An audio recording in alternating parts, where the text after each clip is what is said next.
Recording in progress. Right. She got to tell us every time. Make you click got it so that you're clearly acknowledging, yes, I'm okay with being recorded at this time. Right. Not doing nothing scandalous. I mean, other than radicalizing people.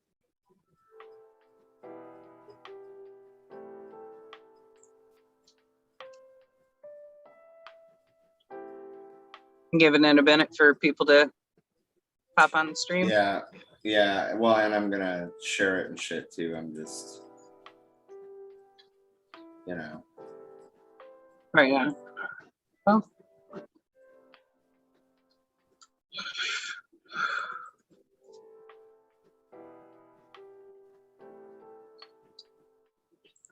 Let's see here.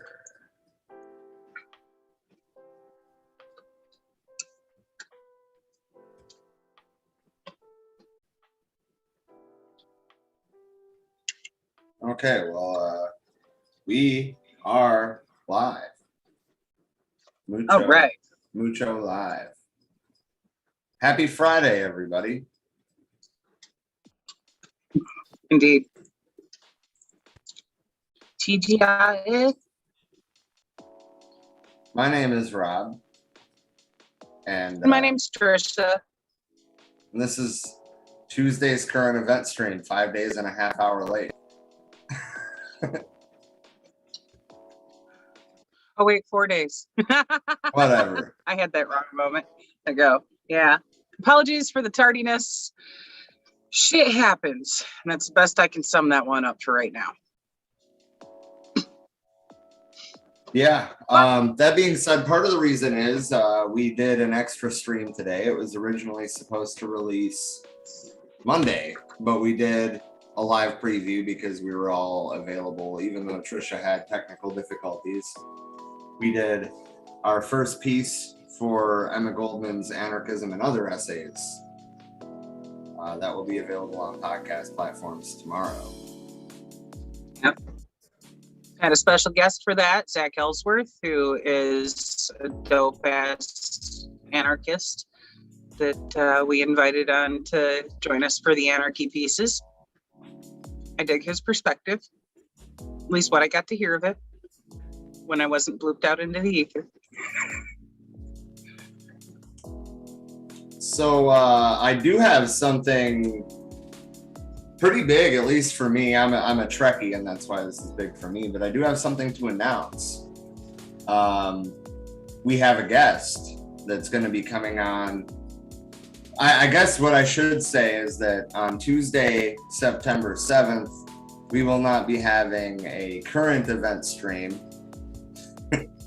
We will be having a future event stream.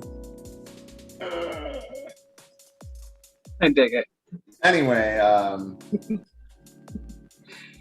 the Star Trek communist on Twitter @Boomer9er has been doing a communist Star Trek cosplay for a while. Actually, I have something to show you. He is on Star Trek's website. He was on the front page of Star Trek's website in April. Hell yeah.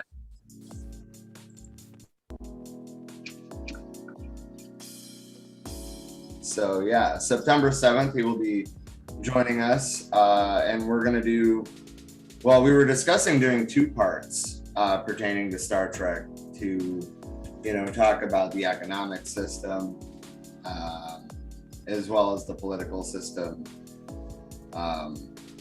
talking about the Bell riots in Deep Space Nine, talking about the growing pains of Starfleet, in Enterprise, talking about sticking to your guns and as far as ethics go under extreme situations, there's a lot of discussions that we're going to be having right, based on Star Trek and leftist politics as a whole. But obviously, if Star Trek communist doesn't give it away,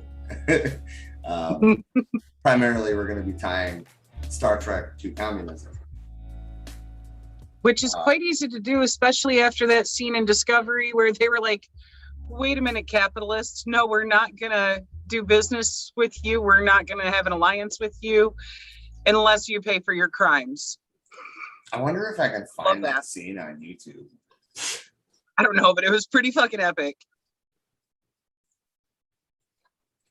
I was digging it. I love that show. Honestly, like, as cheesy as it is with, you know, William Shatner's staggering efforts at saying his lines, I do have a love for the original just from childhood, growing up watching that. But there's yet to be a Star Trek series come out that did not absolutely just bring full satisfaction. I love them all. Right.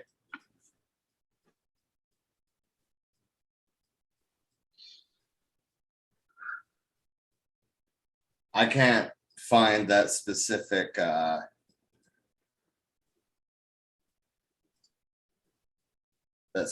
scene. So, oh well.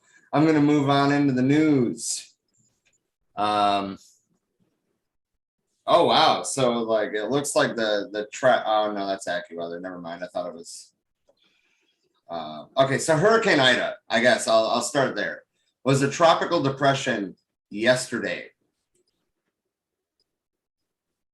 So it's already been growing quite fast.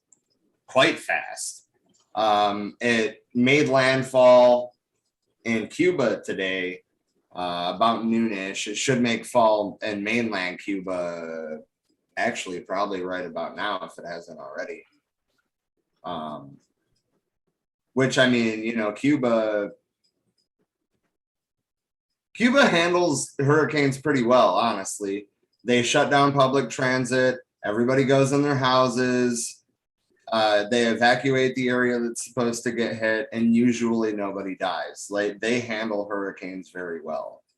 But that being said, they evacuated a significant chunk of the island leading up to this when it was just a tropical depression, because they understand that the only thing that was keeping it down was wind shear, and that wind gave in today, and that's why it grew so fast. So as of this morning anyway, the National Hurricane Center was predicting that it was going to make landfall slightly west of New Orleans, at probably a Category 3 hurricane. However, there is about a 20% margin of error on their model. That's the word I was looking for, was model. And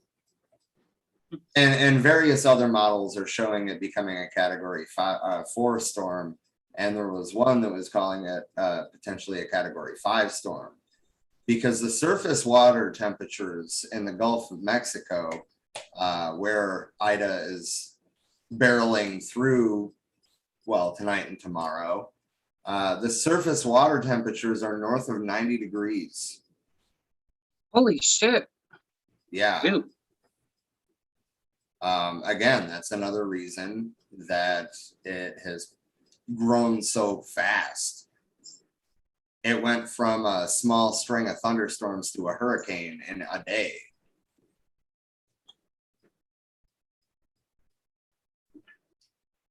Anyway, I'm sure it goes without saying, I'm sure that all of us here know that the last thing that New Orleans fucking needs is another major hurricane.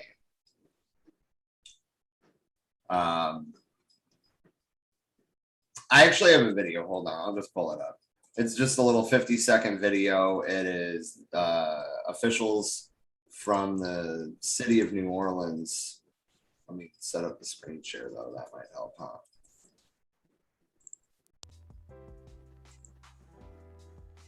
Why is there no sound? What did I do? It's not muted. Oh, it is muted. And I am calling for mandatory evacuation of all areas outside of our levee protection system. All areas outside of our levee protection system. Definitely mandatory evacuation. If you have any medical needs or wish to voluntarily evacuate on your own, now is the time to start that. Voluntary evacuation. Now is the time to start. We are first responders. Every resident in the city of New Orleans, you are a first responder. We learned this firsthand 16 years ago. Nothing has changed. Looking around Lake Charles, you'd think a storm had just blown.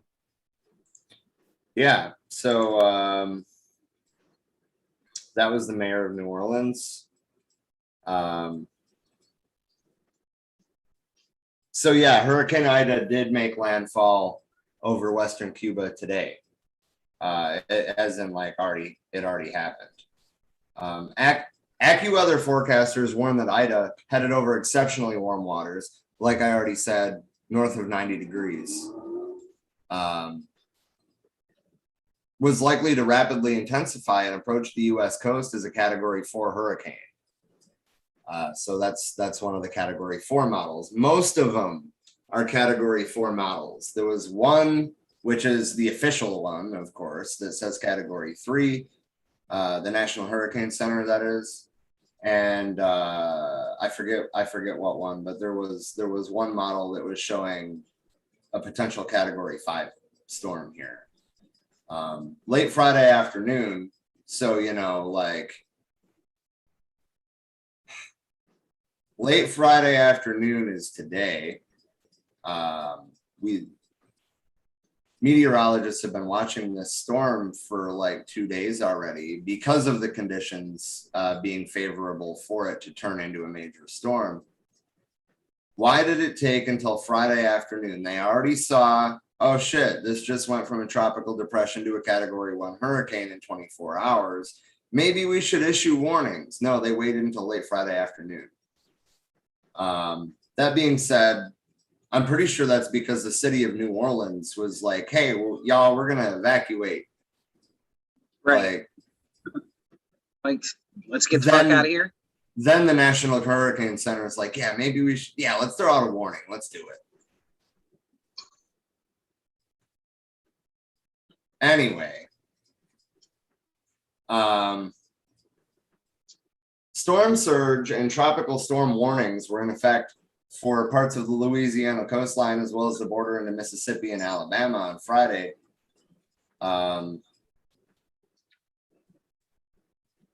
To strike as a major hurricane on Sunday. They're talking Sunday probably about sunset, assuming that you'll see the sun through the clouds. Friday at about sunset, it will be making landfall, more than likely as a Category 4 hurricane.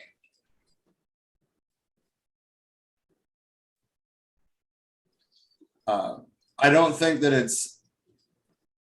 this is the first major hurricane of this season, but we're just now technically the 1st of September marks the busiest portion of hurricane season. And we're already looking at a Category 4 hurricane hitting fucking New Orleans again. And I mean, I do worry about those levee systems as well. They failed in 2016. They failed when Katrina hit. They're evacuating everything outside of the levee protected areas, but what about the people in those areas? That's what I was wondering when she was saying anybody outside of the levee protected areas. Makes me wonder, what advances have they made in rebuilding the levees? Because a lot of them were so severely damaged at Hurricane Katrina, if I remember right. Yeah, it was Katrina. I'm wondering what's up with the structure of those now. Can we guarantee that those are actually safe and going to protect the people who are in those levee protected areas? Or should they possibly evacuate too, just to be on the safe side while they have the opportunity before this hits ground? NBC News is actually doing a live tracking thing right now. So I'm just gonna piggyback that. We do not own this. This is not our material. We are using this for educational purposes and commentary. There is no sound, so that's a plus. Right. All of the models have it curving hard east as soon as it hits land. But look at the size of that. That was a small string of thunderstorms yesterday. Right. And it didn't really even Holy resemble shit. a hurricane this morning.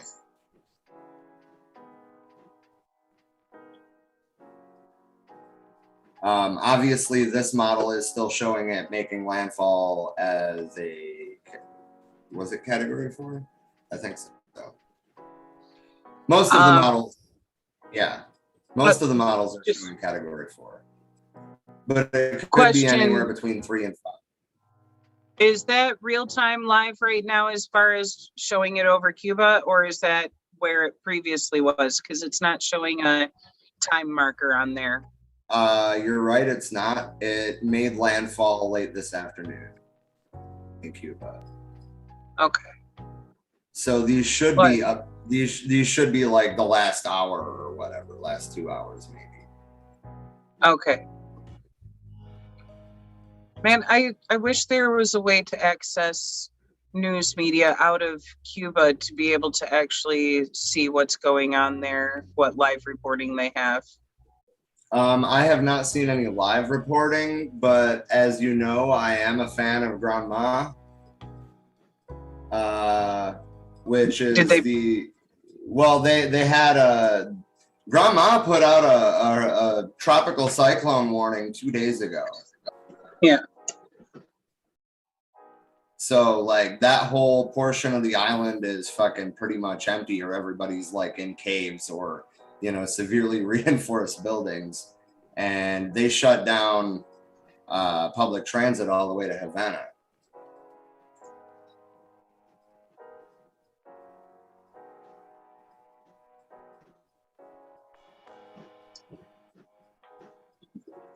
Oh. It says plus video. Where's the video? There ain't no video.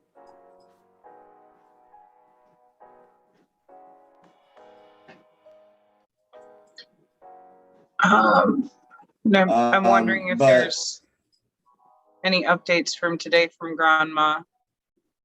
There is 8:40 p.m., which was 11 minutes ago. The Electricity Union informs that before the passage of Hurricane Ida, there's places without power. The winds did not reach 60 kilometers an hour in Havana, which was expected, but there's still power breakdowns happening. Right. There's a big thing about the Cuba Forecast Center, which I was reading earlier today, and it actually seems like it's a pretty up-to-date meteorological system.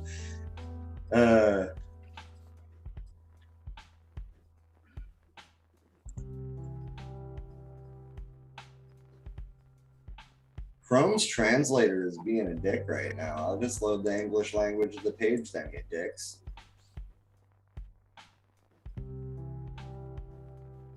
Usually I don't even have to go to the English version because Chrome just translates it, but they don't have that story.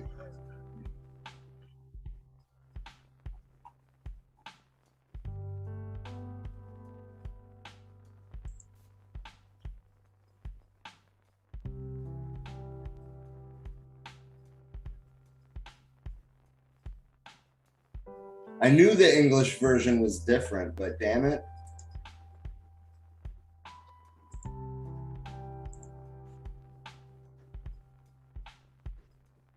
I want the live updates.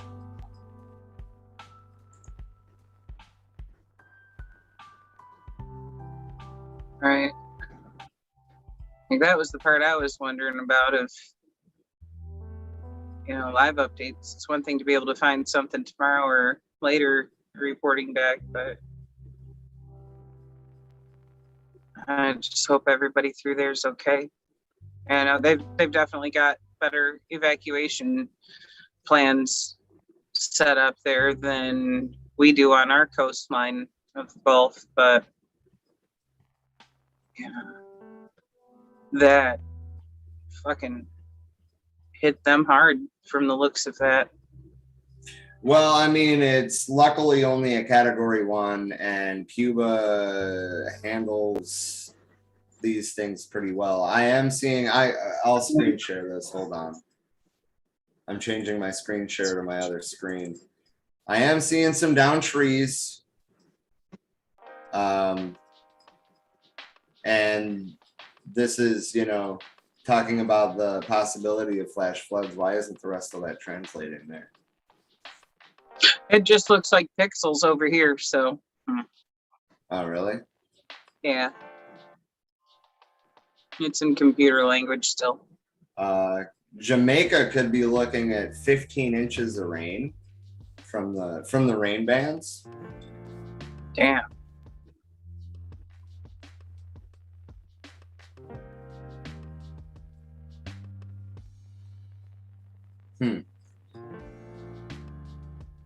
Yeah, so Cuba put out a warning saying that it would make landfall by 6 p.m. So, yeah.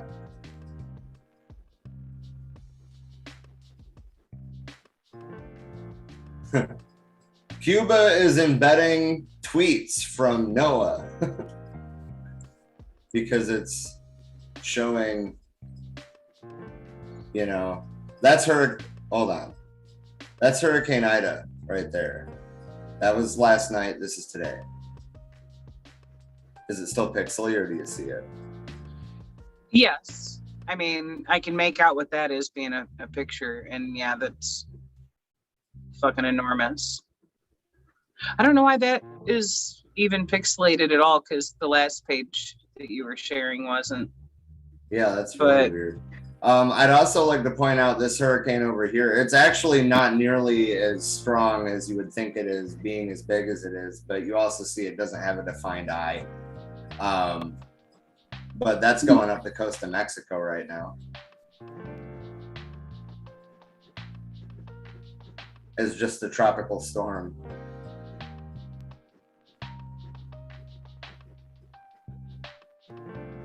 Anywho's it. Let's see. I saw a really good. There was a New Orleans weatherman that had a really good piece that I watched this morning.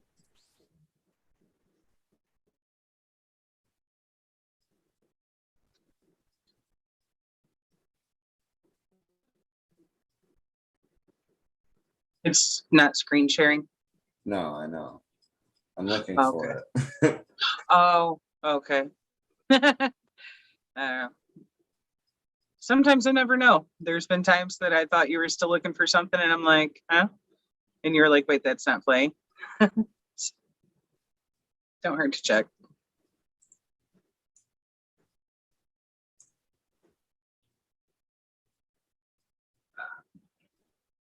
Okay, so Global News does have some video out of Cuba, so I'll bring that up.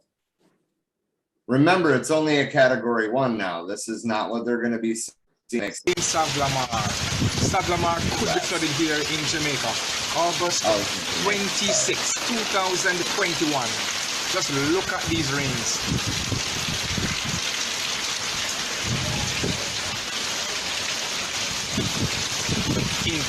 Intense rains.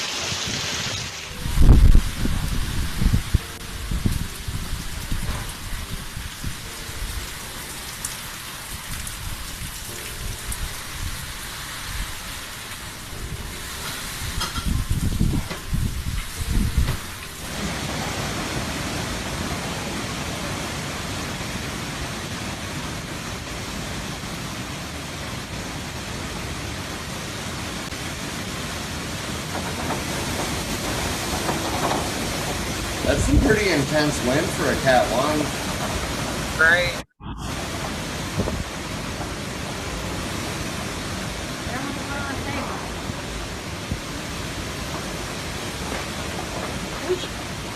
And that's a lot of rain, too. Están locos. Por eso son los accidentes.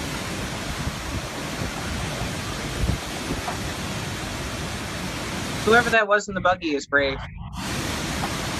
Yeah, dude, did you like, I feel like that horse was just like, fuck, fuck, fuck, fuck, fuck, fuck, fuck. Right. Oh, Why are shit. you making me come out in this shit? Wow. Hey, That's some wind, man. The point is, if you're hearing my voice and you are in the vicinity of the landfall of this storm, follow the advice of the officials. Be smart about it. Have food, have water, if you are going to try to brave it out. But for the love of God, don't just try to, you know, go down with the ship or something crazy. Get the fuck out. Right. Go to one of the shelters that's further inland and highly secure as far as what the building's made of. I'm not Goodness. sure where this beach is because it didn't tell me.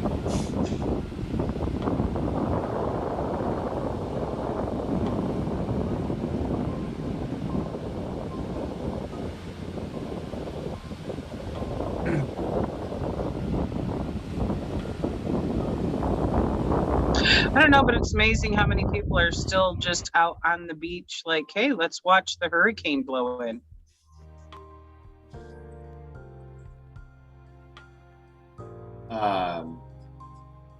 Yeah, I'm just glad to see that the officials are actually maybe thinking about, you know, like not being dumbasses. Right. Like, here, everybody, come on, take shelter now. Speaking of Cuba, I guess since we're already on that tip, as we know, there's been a lot of reforms coming down the pipe for a while. One of them is the legalization and regulation of cryptocurrency. Good shit. That could be a sign that Hell yeah. Cuba is debating transitioning to a digital dollar. I think it would be beneficial for their economy to do that. Yeah.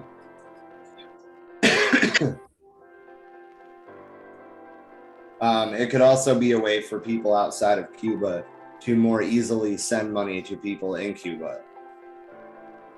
Yeah, absolutely. Which would certainly help given the circumstances with, you know, the food shortages due to their crops taking a hit and stuff. You know? Right. So Resolution 215 was published Thursday in the official Gazette. Says the central bank will set new rules for how to deal with digital currencies. They cited reasons of socioeconomic interest. Commercial providers of related services will now need a license from the central bank to continue operations. So basically, they have a legal precedent to shut down black market crypto platforms. The American embargo on the communist state has turned Cuba into a pariah in the global economy. Cuba's decision to join El Salvador in embracing decentralized virtual cash could help the country to circumvent the U.S. sanctions regime, which was dialed up under the Donald Trump administration and has been extended under Biden. That's your progressive president for you. This is a conservative government still set in traditional Marxist ways. It's funny that our media is calling them conservative. CNBC is calling Cuba's government conservative. What? Oh, oy vey. Are they wishing and hoping that they would become, I don't know, neoliberal and start moving towards the conservative ends of things? Because they're not. They're just opening their market up where you still can't be a capitalist exploitative pig. You can just open up your own businesses as an entrepreneur and, you know, be able to actually create your own path there. You're still not going to be allowed to exploit, though. Like if somebody comes on to work with you, you have to give them part ownership of the company, so they actually are receiving their fair share of what they're producing. Absolutely. I'm gonna send you this. They're link not conservative in the chat here. The Zoom okay. chat.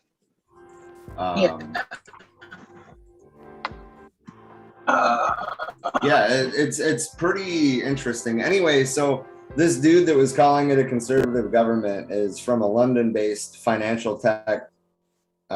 He's a London-based financial tech data analyst, and he said this is a conservative government still set in traditional Marxist ways. That sentence is painful to read, but anyway, okay, so like I don't even think that he means that. He doesn't know what Marxism is, or conservatism for that matter, but like I don't think that he means it the way that it comes off, because the following lines are, in fact, the Communist Central Bank was founded by Che Guevara. The fact that they are cautiously regulating it shows they are interested in what it can bring them. It is. What can it bring the Cuban people? A lot, actually. But he is saying that it's a good thing that they're embracing it. I just think that one sentence is hilarious. I'm going to read it one more time. This is a conservative government still set in traditional Marxist ways. Somebody said that. Marxism is furthest thing from conservative bullshit. Wow. Here is a prime example of the lack of education in this country, because this guy has obviously never read any Marx and is trying to speak on it. Yeah, but I mean, he's still talking about it as a good thing. So, like, I mean, I'll let him slide, but dude, read a book. True, but don't try to pay it a compliment by calling it conservative, because it's not a compliment. And they're not conservative. You know, and as far as the communist Cuban, as far as the communist Cuban central bank, that's the type of bank that we used to have, one that was actually owned by the people, until our fucking government fucked up and gave our banking system over to a privately owned bank. The Federal Reserve is not federal at all. It is privately owned. So if anything, they're setting an example of, you should go back to, you know, having your banking system owned by the people, because that's exactly what that is. Well, right. And I mean, that's exactly what the central bank did under Che Guevara. I mean, remember that there was agrarian reforms, and I mean, wealth redistribution, I guess, probably isn't technically the right title, because there was no wealth to redistribute, but the resources that they did have took care of everybody. There was nobody that was rich, because the US-backed regime took the fucking, you know, took off with helicopters full of money, basically. They literally took every fucking red cent out of the treasury when the revolutionaries took over. Yep. They were salty as fuck. Like, how dare you take my plantation where I exploit all of you? I'm going to take the cash. Right. And I mean, to be fair, the revolutionaries probably did damage themselves some too, which they were trying to prove a point, which they did very well by burning down plantations and fucking, you know, slaughtering the cattle of the bourgeoisie and things like that. But they probably should have just kept the cattle and kept the sugarcane fields. Or at least if they're going to slaughter the cattle, eat them, have a feast. distribute that food to everybody around who's in need, which they might have done. Who knows? We weren't there. Yeah, But, I was gonna say I wouldn't be surprised if they did that, but that meat's only gonna keep for a little while. Right. So sending and receiving money between the U.S. and Cuba has been very difficult since Trump. Biden is not gonna fix it. And in 2020, Western Union, which was probably the biggest channel for remittances that had been operating in Cuba for more than 20 years, shuttered all of its 400 plus locations, and that was due to the increasingly aggressive Trump era sanctions. Which again, Biden, I mean, you know, CNBC tends to be more liberal leaning, so they're, you know, like, well, this is Trump's fault, this is Trump's fault, this is Trump's fault, but like Biden isn't fixing it. None of the Democrats are even remotely talking about Cuba. That's one thing too, you know, like they're trying to pretend like he has spent the last 8 months unfucking all the things that Trump fucked up. Unfuck this, dude. Or unfuck his COVID handling. Oh wait, you did the same goddamn thing. Except for now even less. Right. But anyway. So the process getting money into the country was made more complicated by COVID-19. And that's actually one of the reforms that they're already working on, is the ability to bring more things through customs. Pretty much that wasn't allowed. You couldn't bring like consumer goods from a capitalist country into Cuba. But now they're like, oh wait, that's hurting people. Yeah, bring some cleaning supplies and shit. Right. And some food. Like, and some food shortages. Food shortages happen when your crops take a hit. So at this point, they need some food imported. You know, you have no control over the fucking weather. And sometimes your crops take a hit and you have to fucking import some food. We're cock blocking them on that. We are causing hunger there. Well, technically speaking, and I want to clarify this so we don't like get attacked for it. Technically speaking, other countries can trade or like send food to Cuba, but they can't do it if they're not directly trading for food or medicine, or, you know, like if somebody has to choose between trading with the United States or trading with Cuba, oftentimes the fate of their own people depends on them trading with the bigger power. So I mean, like it's not so cut and dry as just what it says on paper. There's the ramifications of that. Right. It's not just us blocking them from trading with us. It's telling the rest of the world, you have a choice between trading with Cuba or with us. Who the fuck is our government to even fucking act like that? They're not speaking for us as in the citizens. I'd much rather see the people of Cuba be able to import some food when they need to. Any other goods that are needed. Maybe some fucking shit to be able to handle their vaccine rollout that has gotten slowed down by a lack of syringes. They should be able to buy some fucking syringes.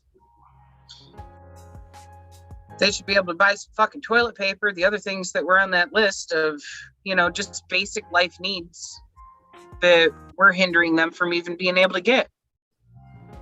You know? It's just fucking sad. You know? So we got some comments. What's up? Natalie said we have the largest wildfire in Cali on record going on right now, which is sad because that record was broken twice last year. We'll have to pull that up. Actually, Trisha, can you start looking into that while I finish this one? Yep. Thank you for letting us know about that, Natalie. We'll definitely talk about that next. And James said they shouldn't have to choose trade with, they shouldn't have to choose who to trade with, basically, is what I think he's trying to say there. And exactly, that's the whole thing. We should not be playing this world police, we should not be controlling the flow of the world's capital. I mean, even if I agreed with capitalism, what's going on right now isn't even necessarily, I mean, it is, in my opinion, how capitalism is supposed to work, but it's not what I think people generally understand as capitalism. But I mean, Lenin wrote a book, I'm just saying, called Imperialism, the Highest Stage of Capitalism. And that's where we find ourselves right now. We are the imperial power. We are the bad guys. Have you ever watched Star Trek, the original series? You ever seen that episode where they're in the mirror universe? We are the Terran Empire. I'm pretty sure that was written about us. Us as in the United States, not us as in the people listening to this. Right.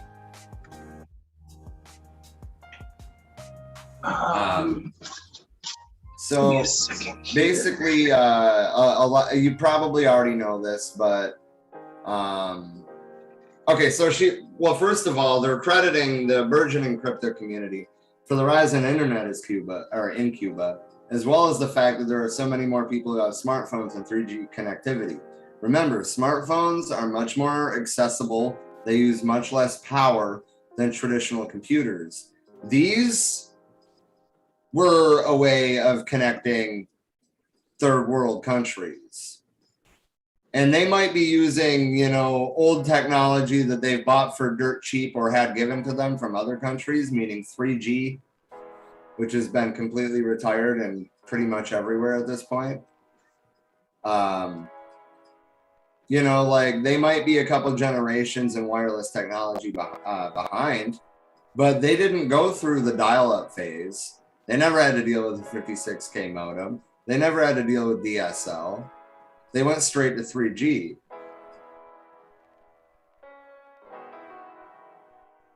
Anyway, the point is they have 3G, which is capable of data connections, which is capable of streaming videos, even if they're at low quality. The point is the internet has created a lot of changes in Cuba. And I think that's where these reforms come from. Grandma for example, has a place where Cuban citizens can directly, basically write letters to the editor and get a response from party members and introduce ideas that way. They don't even have to go to a Communist Party meeting to get their ideas heard. I'm just saying. They got access to the internet and started using it to better society. We got access to the internet and we use it to tear each other apart.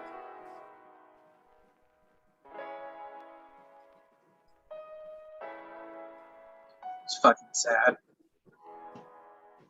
Yeah. Anyway, the point is that's going to open up, I think, things like NFTs. Artists can sell their art on an international market. Just right. as one example, through NFTs and get paid in cryptocurrency. I mean, that's game changing for Cuba. I mean, literally everybody in Cuba could be self-employed fucking a year from now. Right. And still be operating in a communist manner, because working for yourself and being successful with that is a good thing and encouraged in communism, not this system we have of capitalizing, which I don't think a lot of people realize, that doesn't cover entrepreneurship of just working for yourself. Capitalizing means to exploit someone else's labor and be keeping the majority, the lion's share of the profits of it. you know? Well, Nowhere yeah, in and communism they're can allowing. be successful. Another one of the recent reforms was that they're allowing small to medium-sized businesses, not just self-employment. But they're heavily encouraging, well, there are stipulations on it to begin with, obviously, but they're heavily encouraging worker-owned co-ops. So, I mean, like, I think they legit are following a Marxist-Leninist line, and they're just trying to figure out how to get through this hellish situation that we've put them in. Right. It's still going to be a situation of the workers themselves owning that means of production, even if there's hundreds or thousands of you working at these small to medium-sized companies. You know, you are still going to be part owner.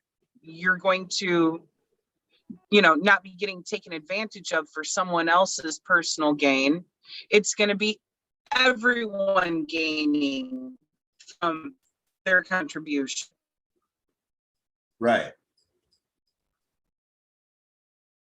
Anyway, that's really all I had about Cuba, but I guess that, well, actually one more thing I'll check Cuba's vaccine status and case numbers, because that's, hell yeah. They are at 27.9%. Last week they were at like 25, I believe, 24.9. Okay. Or 25.1 was August 9th. Which I know is more than a week ago, but that was our last stream, our last current event stream, because we postponed. Right. So they were at 25.1%, and now they are at 27.7%, and they are at 45.9% with at least one dose. They've given out like 8.5 million doses of vaccine already. That's pretty goddamn impressive.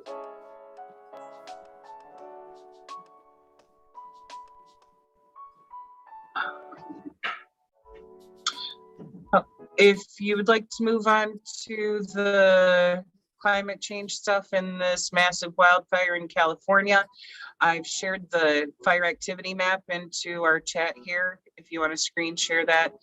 I'm still getting error messages about my connectivity, so it might be safer to screen share it from yours. There's also a couple videos here I'm gonna grab and put in the chat to share.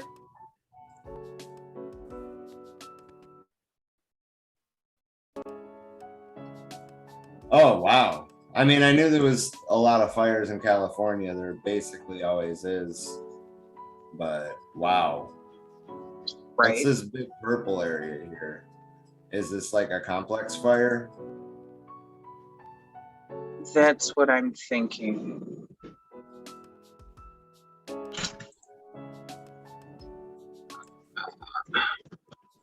What's the name of the fire we're talking about?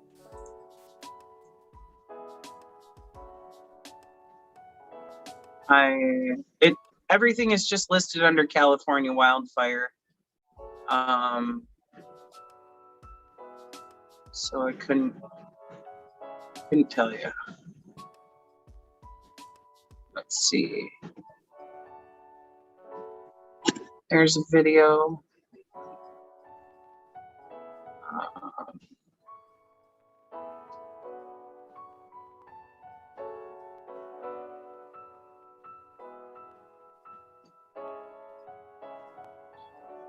I just realized that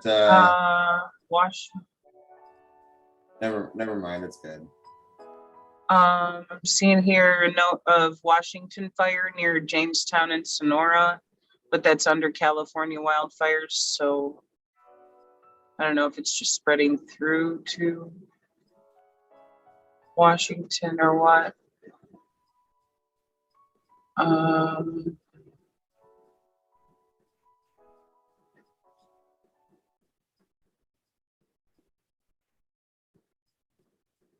There's a Dixie fire that's at over 749,000 acres and at least 690 residences destroyed.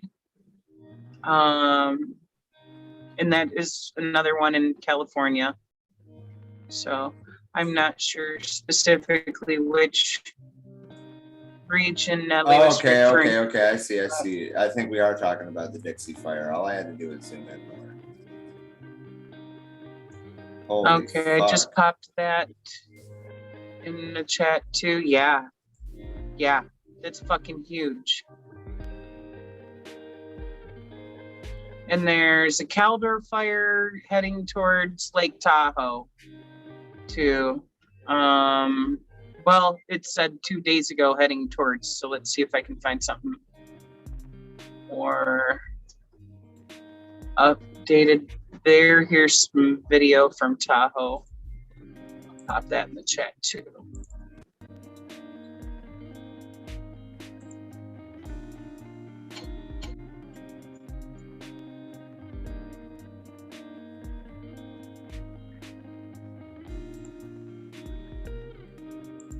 MSN is still a thing.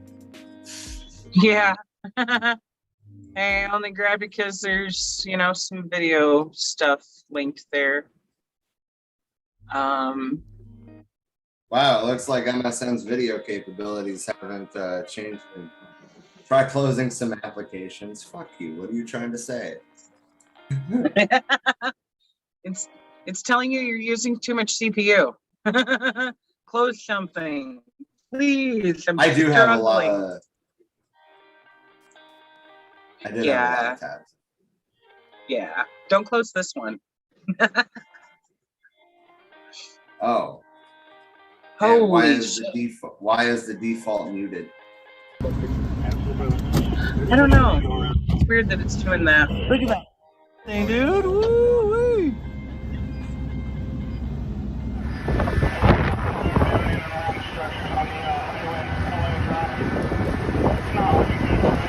That's wow. And remember, Natalie updated us that it is now the largest in state history. Holy shit. That's insane, dude. It's dystopic. It's like, it's so dystopian. Like,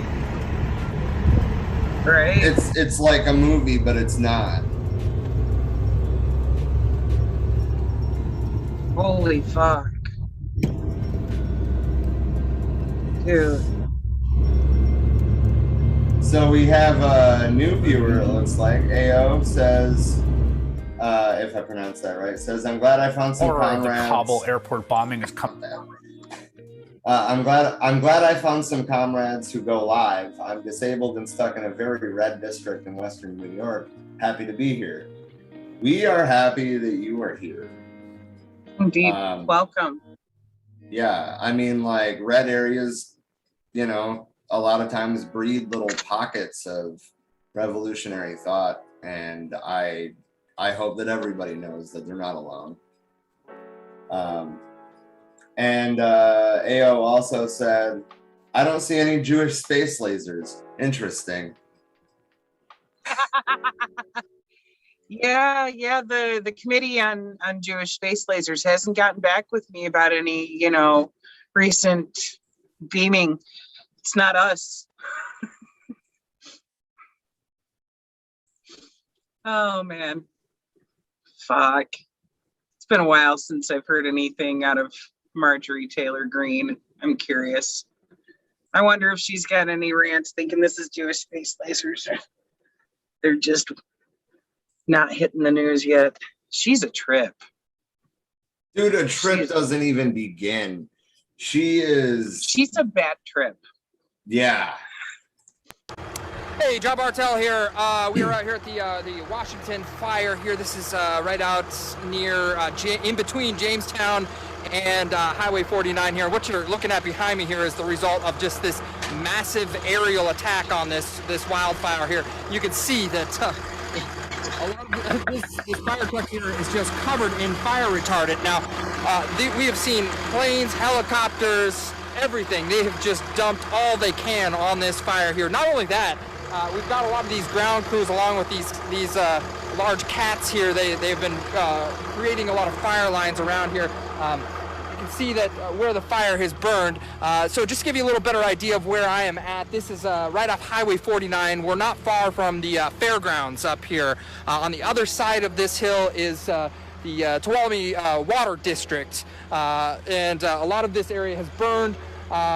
It's not clear if it has burned any structures at this point, but these guys, these fire crews, they have just done a great job of, from what we can see, stopping this fire from hitting a lot of these major communities right now. Now this fire is still going. It's still very active at this point, but just this is quite the sight to see. If you can see how covered it now, and we've also seen many other vehicles just like this doused in a lot of this red fire retardant here, and you can see it all over.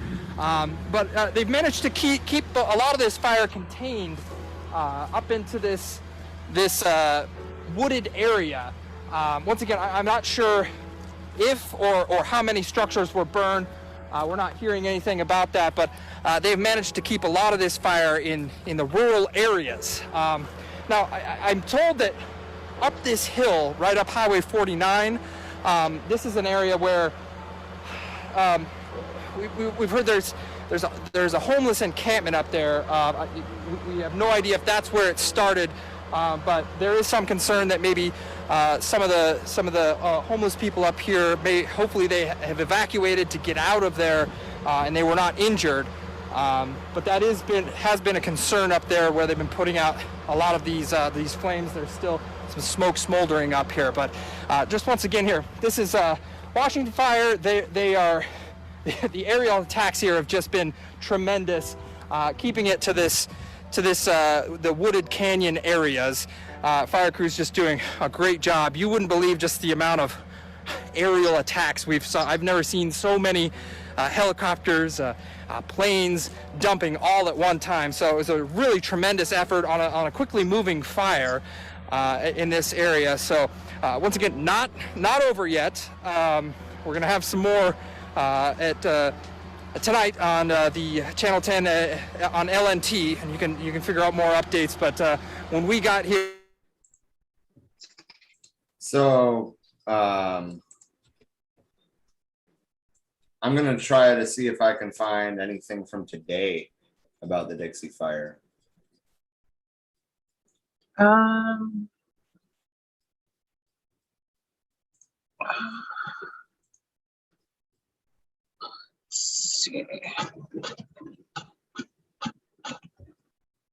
And Cedar Fire is the one at Lake Tahoe.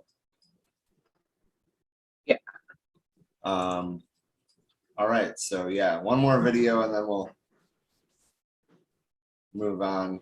We're getting straight to the wildfire threats. Zach Fuentes on the ground of the Caldor fire right now. Brittany Begley keeping an eye on road closures due to it. But first, let's go to meteorologist Rob Karlmark because a red flag warning has just gone into effect. Rob? You know, this is just another thing we have to focus on. It doesn't last very long. It's in a very narrow area of the northern end of the Sacramento Valley, but it does add just to the overall risk of fire in California. So let's go ahead and get right to issue number one. Folks, the heat is moving in today, triple digits, close to records. That's a really big story because it affects everybody, and it's going to be that way all the way through the weekend. We're seeing smoke and haze spread out in many more locations, and we're going to watch those southwest winds. That's a dangerous direction, push hard late in the weekend, and Monday, Tuesday, Wednesday next week, that fire is going to get much closer to Tahoe. So that's a big story that's underway. Right now, south end of the Tahoe Basin, horrible smoke.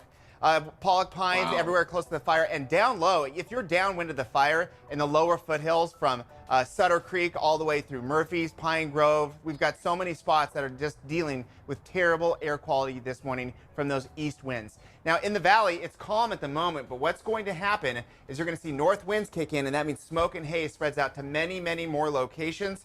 Changes in the fire direction today and tomorrow, we'll watch it through the weekend, and big update coming up a little bit later on. Brittany?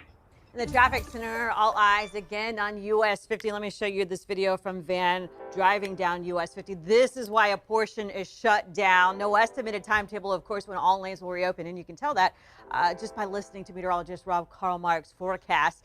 Big deal. Isn't that scary on US 50? So let's talk about it together with the traffic graphics. Again, you're going to see those slower drive times. US 50 is shut down from Sly Park all the way to Myers. You'll want to take 80.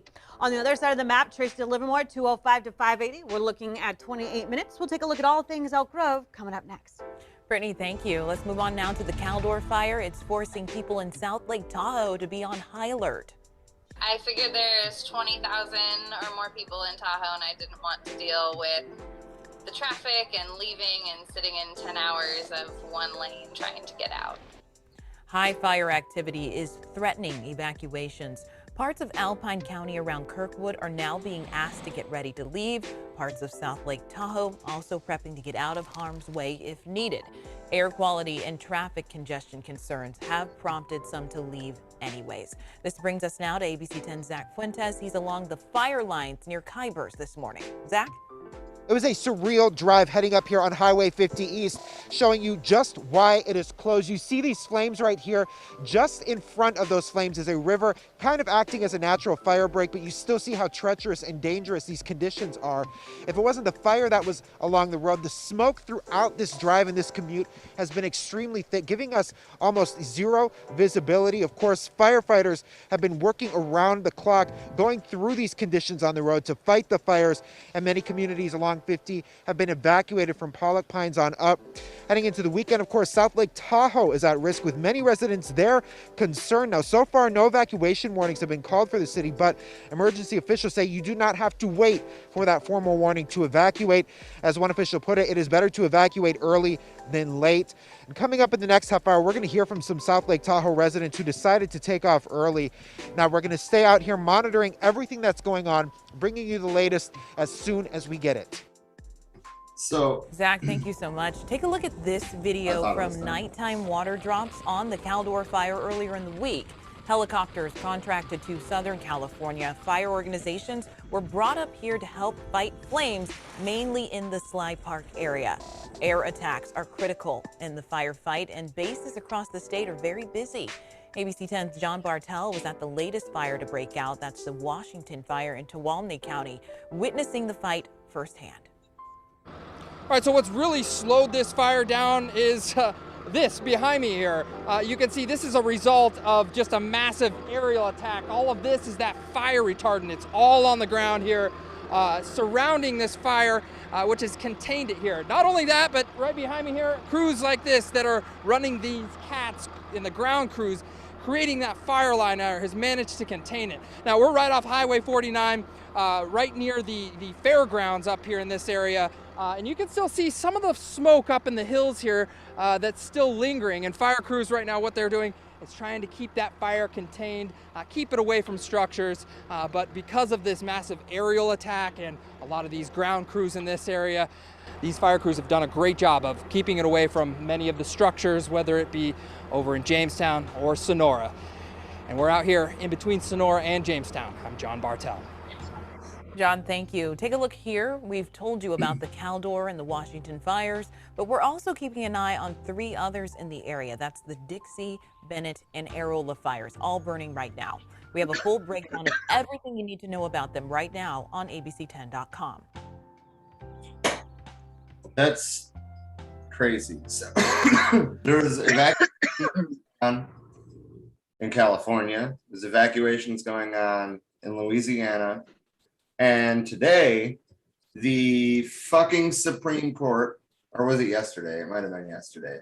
The fucking Supreme Court struck down Biden's moratorium ban, or not moratorium ban, I'm sorry. Struck down Biden's executive moratorium because, well, I mean, they already said Congress had to extend it, and fucking Nancy Pelosi sat on her hands, and then they all went on vacation and had ice cream out of her $12,000 freezer. All right. That vote went 6-3. There was only 3 people on the Supreme Court who were like, wait a minute, no, this is fucked up to do to people. 3 of them out of 9. have ethics. And I mean, we're Speaks seeing a volumes. compounding of issues all at once. We have wildfires there. We have hurricanes in, okay, so we have wildfires in California. We have hurricanes, I'll say, because this is not going to be the only one to make landfall in the season. I'll put money on that. Anyway, so we got hurricane season really ramping up. We got wildfire season going crazy in California. And COVID, the third wave, is well underway. And I mean, Dean wrote that article, A Long Road to September, back in what, April?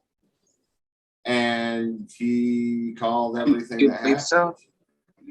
And I mean, he said when he wrote that, damn it, I want to be wrong. I wanted him to be wrong too. Shit. We all did, but want in one hand and shit in the other, and see which one fills up first. Because here we are, you know, creeping on September, and every single thing that he had said was going to happen based on his computer models happened. All of it. So that being said, be safe out there, wear a mask. If you aren't already vaccinated, please get vaccinated. If you have concerns about the vaccine, there is plenty of information available. In fact, if you want like legitimate scholarly sources, Trisha has access to a pretty large database, and she would probably gladly share that information with you. These vaccines are safe and they're effective. Here in the Valley, the two biggest health systems in the Valley both reported that 93% of all COVID hospitalizations were the unvaccinated. Yes, vaccinated people are getting COVID in some cases, but for the most part, they're not the ones that are going to the hospital, and for the most part, they're not the ones that are dying. Right. Even though the current vaccines don't have the specific proteins, you know, to address Delta, simply because they are basically sister molecules, it's still affording some protection against this wave of Delta coming through, where even if you do catch it, you're far less likely to have it be severe illness, let alone death. So it's going to help. Yeah. I know I usually don't do like music updates, but I guess, I'm sorry, what? I'm just saying, like, somebody who's already had it twice when it first fucking hit here, that shit is fucking horrible. You don't want it, okay?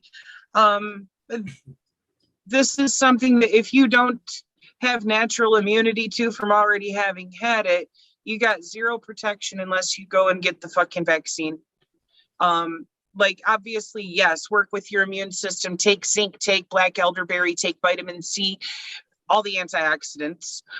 Make sure that you boost your immune system and keep it strong. But for fuck's sake, unless you have something like an immunodeficiency, like, you know, with lupus or something along those lines, and literally cannot get the vaccine, if you're not one of those people, you don't have a fucking excuse. Right. And I mean, ultimately, I think like you should talk about a treatment plan with your doctor. But that being said, at this point, the vaccine is available for free at Walmart, Walgreens, whatever. Does it piss me off that those giant corporations are getting the money for it? Yes, it does. But I would much rather see you live than not see Walmart make $100. Right. That's the thing. Money is a fucking pretend concept that we fucking made up as a means to exchange value for goods. Your life is not exchangeable. Your life is not replaceable.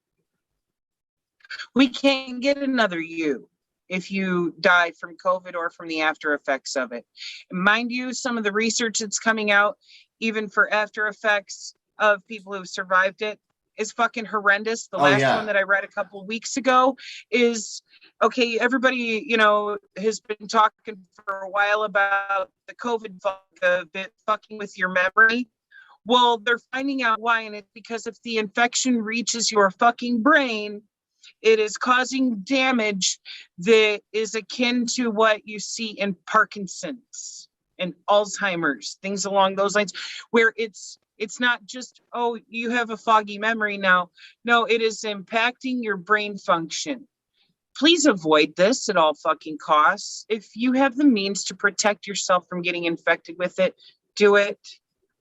Because let's be fair, if your skin suit survives, but your brain starts eroding because the infection hits your brain and you're no longer in there, how much of a trade-off is that? Right. And I mean, we already have the science to show that long COVID is a very real thing, but we don't have the history to see how bad long COVID really is. And that's kind of terrifying, because there's people that got sick at the beginning of this that still haven't recovered. And I know that I normally don't do like celebrity updates or whatever, but Corey Taylor came down with COVID, right, and had to cancel a bunch of shows. And I mean, he was still reasonably sick, and he is vaccinated. You know, like, and the singer of Lamb of God, who is on tour right now, was basically talking about how like all the bands are vaccinated and they expect all of the fans to be vaccinated and wearing a mask or don't go. Like, he understands that it's hot outside and he understands people don't want to wear masks, but he doesn't want to fucking die doing his job either. And he raised a very good point. If he can be in his 50s and run around, you know, back and forth across the stage and do stage dives and shit at 50 something years old for 2 hours, then you can wear a fucking mask. Goddamn right. Might be uncomfortable, but guess what's more uncomfortable? Being put on a fucking intubation to breathe for you in a fucking hospital. Right. A mask is a really simple, easy way to keep from spreading your fucking cooties. AO said yes, and stop taking horse medicine, people. Fucking oh my amen. Fucking God. Trisha, I'm just going to let you take this one away. I know you have so much to say about it. I know you've pulled up the abstract. Just unleash. Just go.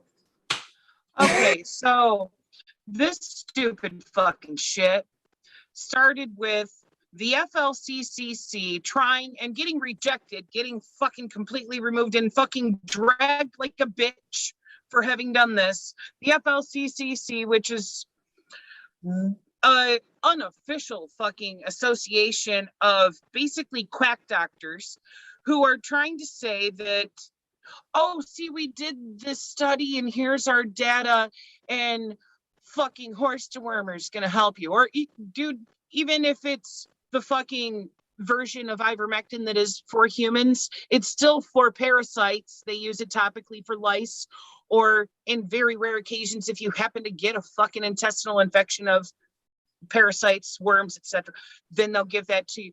But motherfuckers are going out and buying the horse, cow, pig, other livestock versions of this to take for themselves because they saw Fox talk about the FLCCC publishing this study. Well, guess what? This fucking study immediately got yanked by everybody they tried to publish it through, because upon peer review, it was found that they did not follow basic scientific method. They did not properly collect data, let alone analyze it. They found that the data did not have statistical significance.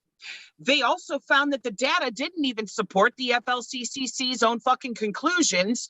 And to top it off, they were trying to use this fake ass fucking study to promote their own fucking form of ivermectin to sell to people so they could profiteer from the fucking situation. So, fuck you, Fox. for convincing all these people who are like, oh man, I want natural methods, to be going and buying this shit from the fucking farm supply. People are overdosing and dying because there is a world of difference between the dosage of this for treating a fucking horse versus what would be in even a small human dose for treating intestinal parasites. And even then, bingo, fucking parasites. It's an anti-parasitic. It is not an antiviral. Why on earth they are trying to push this on people is fucking beyond me. But this right here is medically fucking irresponsible. Okay? That is not what this shit is for. Their fucking study has been debunked completely. Every fucking reputable medical journal that I have been able to find any reference to this even being in is peer reviews critiquing the faulty shit that is in the FLCCC's fucking, publishing, attempted publishing. It's not science, it's pseudoscience that they are kicking out. And we have people going and taking this for granted, taking it at their fucking word and going, oh man, that sounds great. I don't trust a vaccine, but I'm gonna trust a fucking horse dewormer for something that it's not actually been tested for. Matter of fact, the conclusions coming from even PubMed were saying that it could be just as likely a contributor towards the illness and death in people who were in their so-called fucking study. So, like, I want there was no control group, even. No control group. Right. Go ahead. Take it, Rob. I want to, like, piggyback off of what you were saying about, actually, I forgot what the fuck I was going to say. I got distracted because I read a comment. AO said, when I went to their site, there is links at the bottom to buy ivermectin directly from them.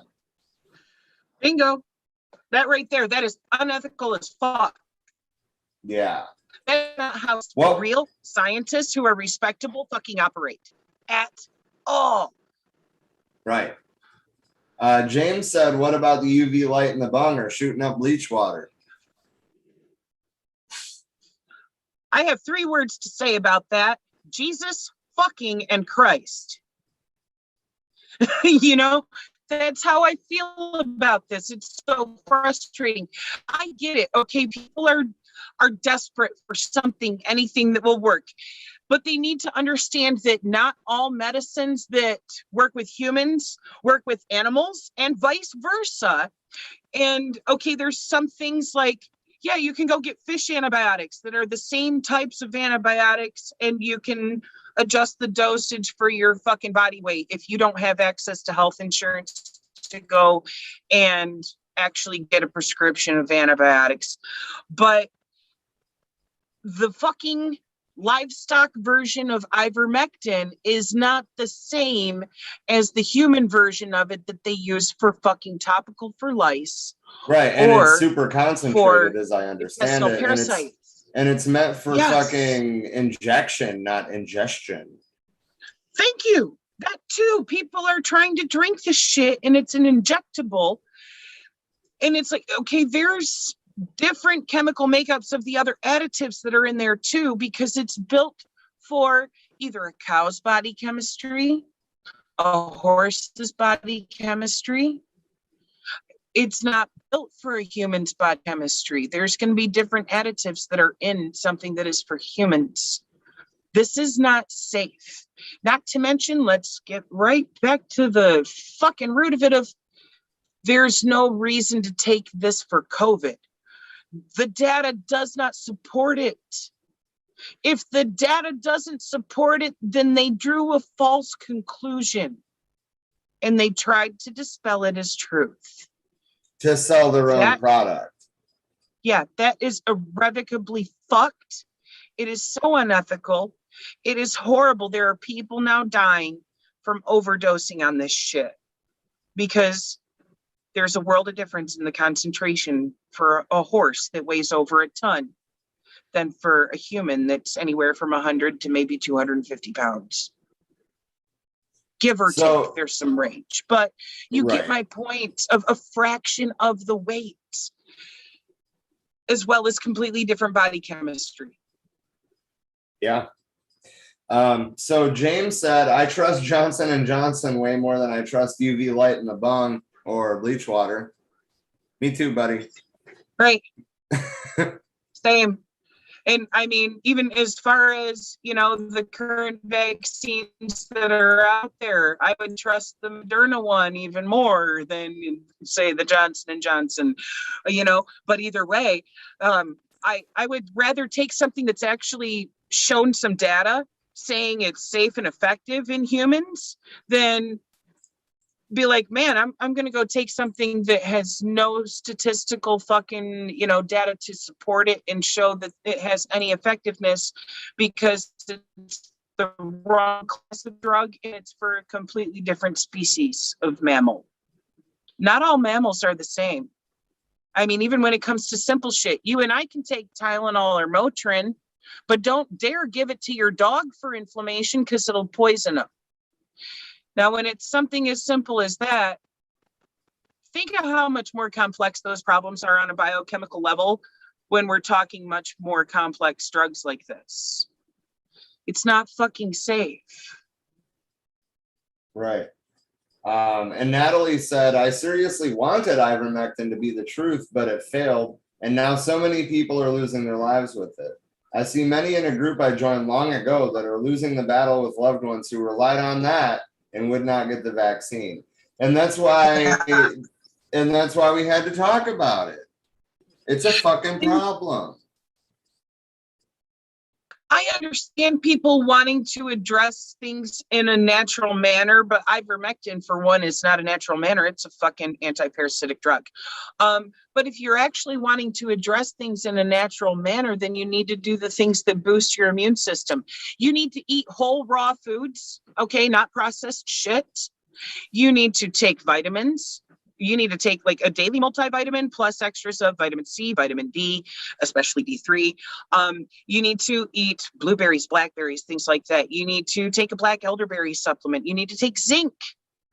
You need to give your immune system the things that it needs in order to protect itself from any type of fucking contagion, period.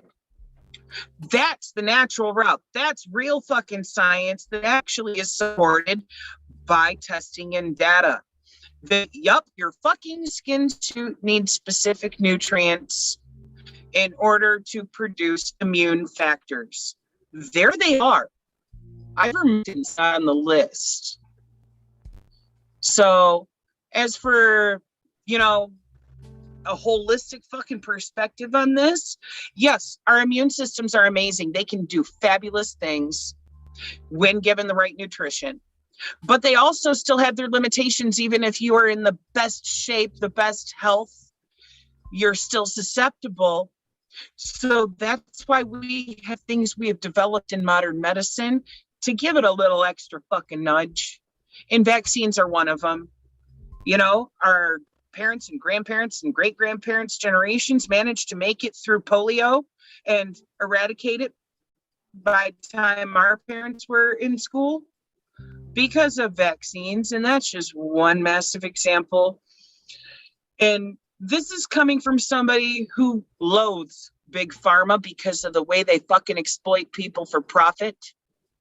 Oh, so, yeah, but I mean, like, if I could just fucking get Cuba's vaccine instead of our own, that's what I would have done. I would love to. I would fucking love to. I would trust theirs even more than Big Pharma's. But do I trust Big Pharma? No, not necessarily. But do I trust independent scientists who have ethics? Yes, I do. It's the ones who don't have ethics that I don't fucking trust, like over at the FLCCC, because they faked some shit to try to profiteer. Any real scientist is going to publish the fucking truth. Any scientist with ethics is going to publish the truth, even if it proves that their hypothesis was wrong. because that's what you do. You go with the evidence. You believe the evidence. You don't draw your own fucking conclusions first and seek out something to support your position. You put every factor to the fucking test and you see what the evidence says and then draw your conclusions. And the fact of the fucking matter is, there's no evidence supporting that. There is evidence supporting this from independent fucking scientists all over the goddamn globe who have seen that the vaccine for COVID has a positive impact. Now that varies by each formulation. Some of them are in the, I think, 65 to 70th percentile effectiveness, others in the 90th percentile. What you might be able to take given your own personal health history and pre-existing conditions, okay, take that into account. If you're worried, get blood work done with your doctor first before deciding which one to take so you can make a wise, informed choice. And an informed voice doesn't mean listening to Alex Jones or watching a YouTube video. Fuck. No, precisely.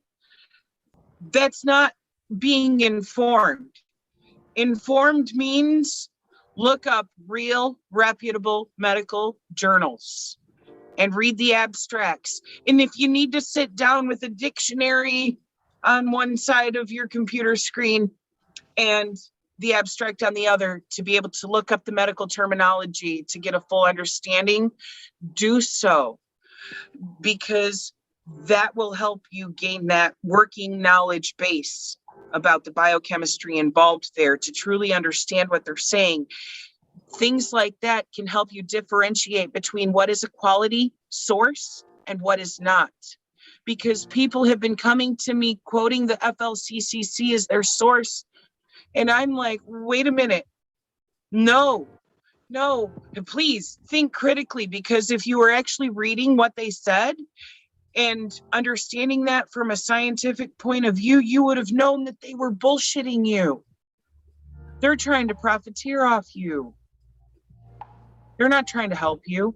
And it takes that critical thinking and breaking every bit of what's being said down to its fucking base terms and looking and going, okay, is this a credible source or not? Because if it's not a credible source, you shouldn't fucking believe it. If their data doesn't support their conclusions, don't fucking believe it. Anything that you read up on and want to use as a source, guess what? You need to look at their sources and critique them in the same manner. And you also need to look at peer reviews of that source and see what they had to say about it. Because with science, the reason why something can even be a science is because when you repeat a test precisely the same way as how it was done before, you should get the same results. And if the results aren't consistent with your peers who are reviewing that and repeating your experiment, and they're getting completely different data and it's all over the place, that means the experiment is not sound. If the same type of data ranges are being found in the same statistical significance of said data analyzing, then you can draw the conclusion that that is sound information if they have repeated that over and over again and drawn the same conclusions. That's how you know if something is sound or not. And it's a lot to try to take in and be able to even break down to communicate, because this is shit you learn over many, many years of medical classes. But that's at least the gist of it, of where to begin when it comes to reviewing and critiquing any source that somebody wants to bring you and say, here's some medical information. That's the lens with which to view it. And if you have any fucking questions about any sources, by all means, private message me. You can email us at forewearemanypodcasts@gmail.com.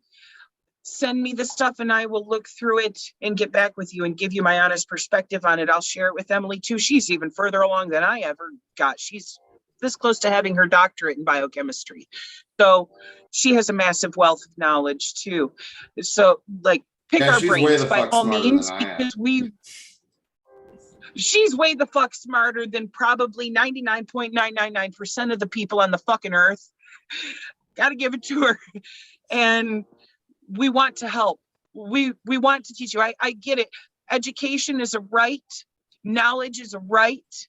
It's not something that should have a fucking financial barrier between you and having that knowledge. And the least I can fucking do with the degrees I earned that have so far done nothing but collect dust and build up student loan interest is share the knowledge so that other people can help themselves and the others around them too. That's the least I can fucking do.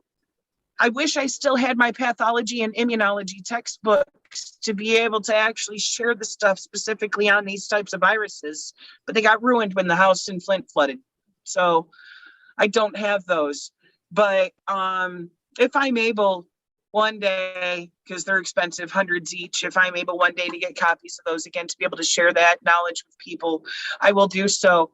Because you have the right to be aware of how these things work, how your own skin suit works, and what is safe, what is a proper manner in which to address something. And you absolutely have the right to understand how to critically view anything that you're seeing being published so that you can actually take into account, is this legitimate or not?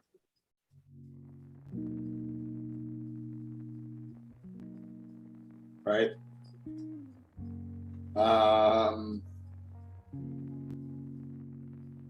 Yeah, what else do we got? Well, I mean, nerve pain.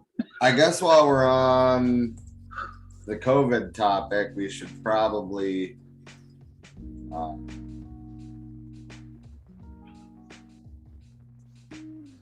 see mind how me we're over here stretching. My sciatic nerves are on fire, so I got to stretch a little bit.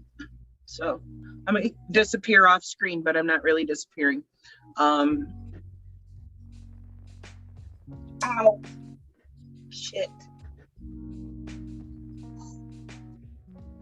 What the hell? What the hell, what? Oh, that's why. Okay, never mind. I figured it out. Well, I didn't want the vaccine summary. There we go. The world had 712,737 new cases today, 10,708 deaths. Jesus. We had, in the United States, 3,087 cases today, 546 deaths. We're really approaching that 650,000 mark. Our hospitalizations actually went down, but the hospitalizations went down less than the deaths.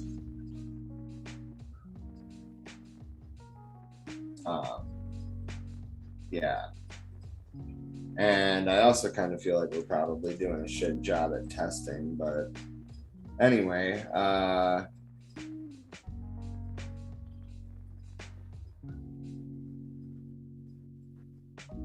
the case map is actually pretty white,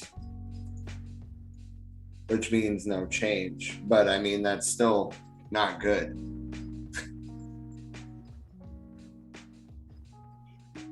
No change means that there's still 3,000 cases a day. But the 7-day new cases, though, is 346,000. Yeah. So, I mean, actually, that 3,000 that we saw today is pretty low. Like, I mean, comparatively. Right. Dude. This is horrendous. And like you were saying when we even started this part of the segment, most of the people who are being hospitalized with severe illness from it, and most of the people who are dying right now, are people who don't have the vaccine. I've seen so many cases this week being kicked out, like all over social media, the news, etc., that are people who were hardcore anti-vaxxers who are dying from it. I have no words for how frustrating that truly is, because people are thinking, oh, well, this is new science, we can't trust it. No, mRNA vaccines have been in R&D, research and development, for over a decade. They were already Since the working on first- it for other, since the first what? SARS. SARS, yeah. They've been working on this for other coronaviruses because of that for many years. It was basically a moment of plug and play of, okay, we've already shown that this vaccine is effective in other trials, you know, whether they be animal trials or whatnot, of this works on these other coronaviruses. Let's pull out the part that's for this coronavirus and plug in the part that's for that coronavirus and code for that protein. They already had the entire fucking groundwork laid there. They just had to alter it a little bit specific to this virus, because, you know, a lot of people probably know more now than when it first hit, but viruses are an entire fucking class.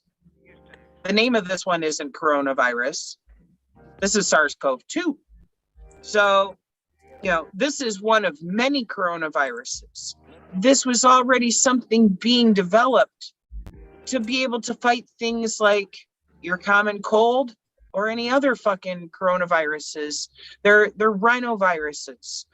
You know, these are so common, it's unreal.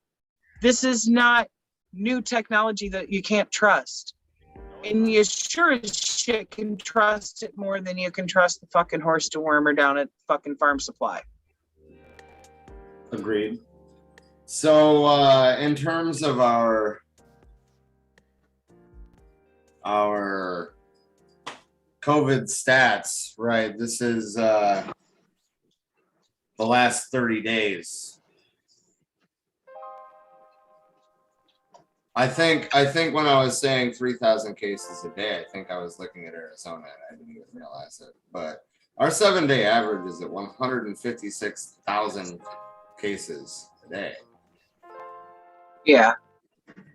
I figured you were pulling state stats when you said 3. Yeah, I mean, like, I knew that, but I what didn't. We've been having here too. Yeah, which, I mean, like, I knew that, but I just realized that I didn't, like, say that. Didn't specify. Now we're looking at Arizona. Yeah, here's the view of the whole United States. 187,868 new cases yesterday. 7-day average 156,000. This is insane. And for the most part, preventable. Okay. In order to reach herd immunity, we're going to need at least 70% or more of the population having either immunization immunity or natural immunity. Mind you, we, yet again, still have to do long-term studies to see how long either of those immunities hold. That's another thing too. Like, if you've had it already and you don't know if you still have natural immunity, go ask your doctor to do a blood test for it, or send you to a lab that can do the blood test for it and check to see if you still have those immune factors, because if not, then you need to bridge that gap with an immunization. We're not going to really see this stop doing these massive waves until we hit over 70%, and that's global, not just even here. Matter of fact, Rob, can you pull up the vaccination rates and see where we're at? Well, actually, I just wanted to, like, show, you know, this was the first wave. This is when we, like, locked down and shit. This is the second wave. Here in Arizona, we never locked back down after that, by the way. But, you know, the third wave. Wait a minute. No, I'm fucking up. This was the first wave. This whole thing was the first wave. Yeah. Because I remember now that on the show at the time, Dean was talking about how when the second hump was forming, people were calling it the second wave. And he's like, no, this is still the first wave. Anyway, point is, that's the first wave. This was the second. This is the third so far. And that's with half of the population vaccinated. Only half. Right. And look, so it's going to be a slower ramp up, but you can see it's still on a very clear upward trajectory. Right. It's already exponentially greater than what it was when we were like, oh, fuck, we need to lock down a year and a half ago. And I mean, deaths wise, why people are thinking the same shit. Right. Look at that. I mean, for fuck's sake. Again, and here it goes wave, climbing again. About 2,200 7-day average at the peak of the first wave. Second was 3,300 7-day average. We're just at the beginning of this because obviously people who die from it have to get sick and be sick from it before they die. This is the slowest growing hump. Right. And it's also very clearly in an upward trajectory. 7-day average as of yesterday was 1, 2, 3, 4 of deaths. Preventable deaths.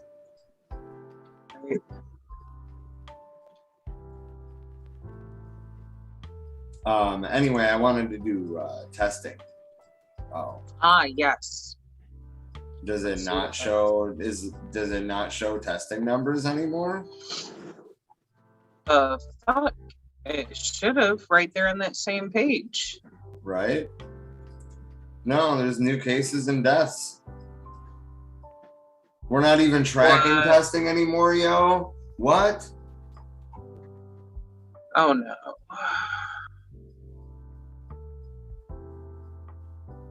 Dude. There's probably so few people even bothering.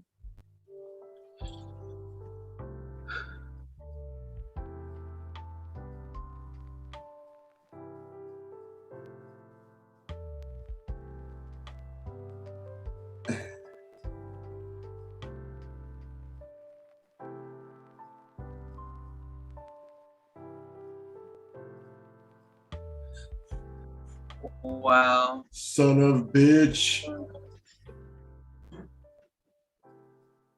Why? All right, well, I guess we don't get to look at testing numbers no more. That was still there for the last stream. Yeah.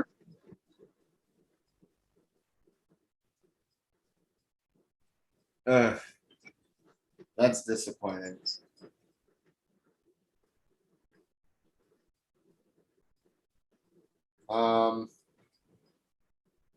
Nabisco. Support the strikers. Nabisco.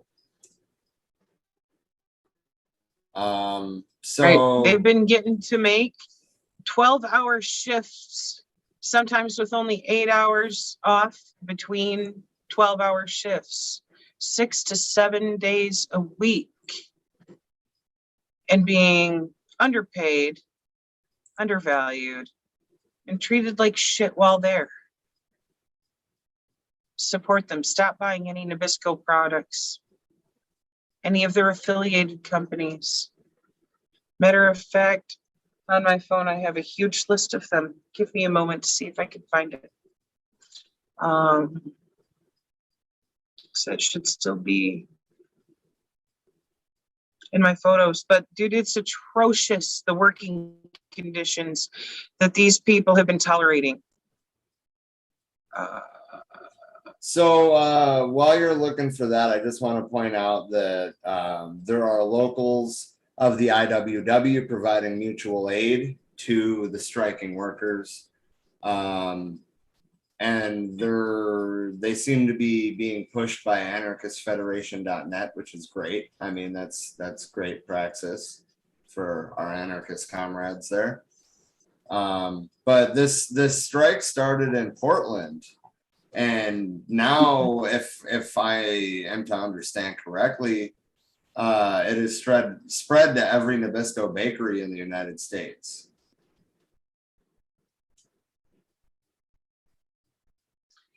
I just found it. Everything under the PepsiCo portfolio. So for beverages, that means Pepsi, Mountain Dew, Sierra Mist, Gatorade, Starbucks, Aquafina, Life Water. I thought Pepsi sold off Nabisco to Mandela's or whatever. I don't know. This is the list that I found of shit you shouldn't buy and standing with this strike. Huh. So I'm not sure. I'd have to look that up. All right, But continue. either I way, was just PepsiCo curious. is a horrible company anyways. Oh, I agree. Propel, Pure Leaf, Lipton, Brisk, One, Coconut Water, Tropicana, Izzy, Kavita. I can't read that. No, it's got all the logos on there. SodaStream, Sobe, Naked, and Mug, and whatever the other one was that I can't make out. As for food, we're talking Lay's, Doritos, Cheetos, Fritos, Tostitos, Ruffles, Smart Food, Sun Chips, Stacy's, Funyuns, couple more there I can't read. Rolled Gold, Munchies, Natural Harvest, Grandma's Cookies, Simply, Main Style, Cracker Jack, Imagine, Captain Crunch, Aunt Jemima, Chewy, granola bars,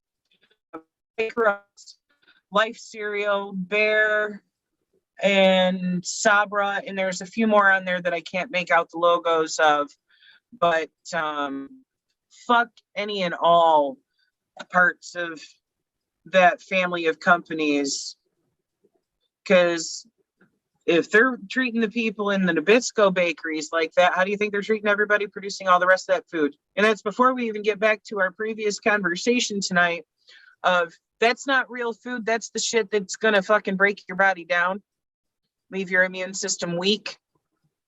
Those are not whole raw foods anyways, so don't consume them. Don't cross that picket. And I mean, like, according to this, Mandela's facilities have been closed, not just Nabisco, but Mandela's. So good. I don't know if Pepsi like owns Mandela's, which owns Nabisco, which is a considerable possibility. But I thought that Pepsi sold off Nabisco to Mandela's. It might have been one of those weird cases in mergers and acquisitions constituting fuckery and right. But either way, gambling. for the past 17 days, members of the Bakery, Confectionery, Tobacco Workers, and Grain Millers Union, that's a mouthful, Local 364, have stood outside of the Nabisco factory in Northeast Portland where they make Oreos, chicken and a biscuit, Ritz, and Chips Ahoy, and held signs as honking cars and semi-trucks speed down Northeast Columbia Boulevard. The Portland strike by the local bakers union, which began on August 10th, has now extended to all other Nabisco facilities across the country. As of August 25th, all 3 Nabisco bakeries in Chicago, Portland, and Richmond, Virginia, all 3 distribution facilities in Aurora, Colorado, Addison, Illinois, and Norcross, Georgia, are striking against the proposals to change the healthcare plan and cut overtime pay on the weekends by altering the schedule. Mike Burlingham, vice president of the union, tells WW, which is William at Week, that's the source I'm reading this from, that a large bus with tinted windows rolls into the Portland factory each morning before 6 and enters through the gate, and then it's closed behind them. Strikers think the daily buses are carrying strike breakers, scabs. Don't be a scab. Right. Fuck all that. But yeah, I mean, that should be illegal, but whatever. They brought people in on a large charter bus with blacked out windows. They go to an area where we can't see them and unload. The same bus totes people away around 6 o'clock every evening. A video taken by strikers and shared with WW shows a huge, sleek bus with 8 wheels and darkened windows rolling into the facility before the sun comes up on August 17th. And we'll watch that in a minute. So Mandela's did not answer calls for questions on Thursday about whether it's bringing non-union workers into the bakery each day in buses, and if so, how many workers it's toting in and out, or where they're being sourced from. Last week, a spokesperson for Mandela's International, the company that owns Nabisco, told WW that the company had a contingency plan in place to continue operations. They did not expand on what that plan was. The strikers allege workers are being brought in to fulfill job responsibilities abandoned by the strikers. The union has been without a contract since June 1st and still refuses, Mandela's that is, still refuses to negotiate with the union for a mutually beneficial contract.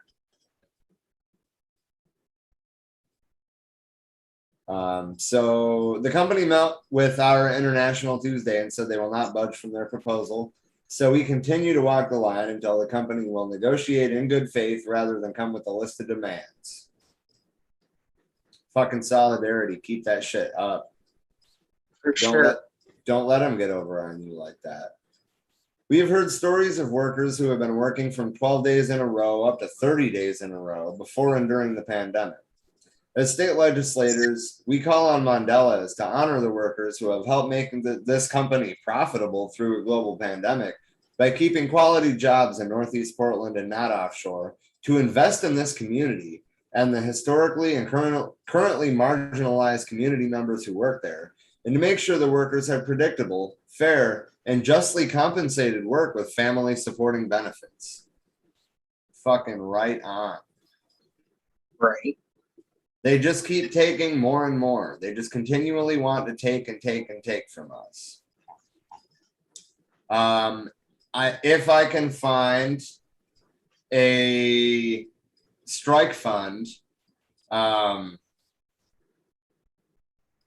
mean, to be fair, there's a lot of facilities striking now, so I don't know if it'd be fair to just like try to fundraise for local 364.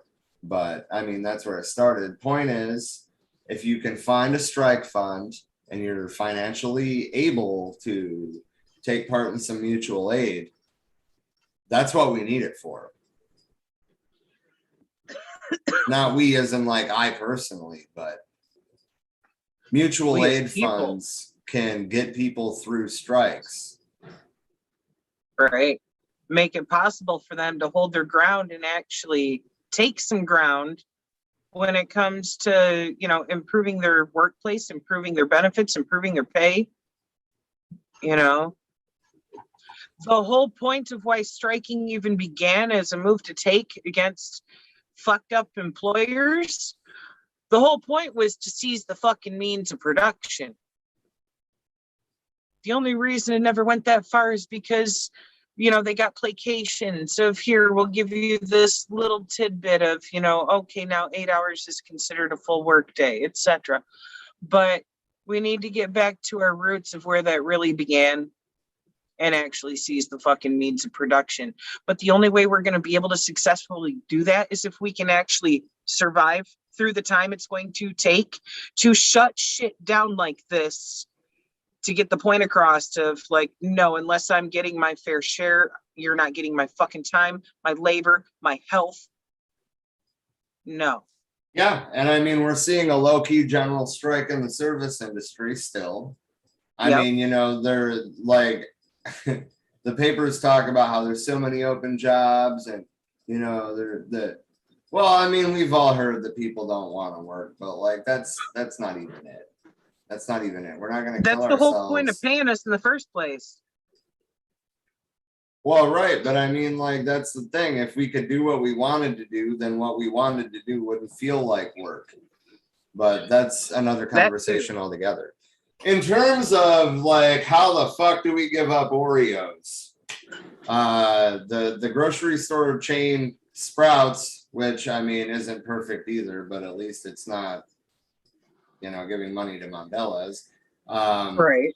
They carry a substitute for Oreo that's vegan, which the reason that Oreo isn't vegan is just because of it's not even that there's any animal products in it, but it's processed on equipment that handles animal products. That'll do it. Yeah, but anyway, you can get vegan Oreo substitutes that, if I'm not mistaken, are on sale right now. Buy one, get one free. And they're, in my opinion, they're a little tiny bit smaller than Oreos, but they're good. They're good. I'm yet to try them, but I'm curious. There's a lot of comments, so I'm gonna scroll up and see how much I missed. AO said, I definitely understand nerve pain spasms. Natalie said, did anyone see that New Zealand is going crazy with the restrictions? Looks as bad as the USA. No, I haven't heard really anything about New Zealand lately. So, like, are they protesting in the streets? Is that what you're saying? So are the French, dude. What is going on?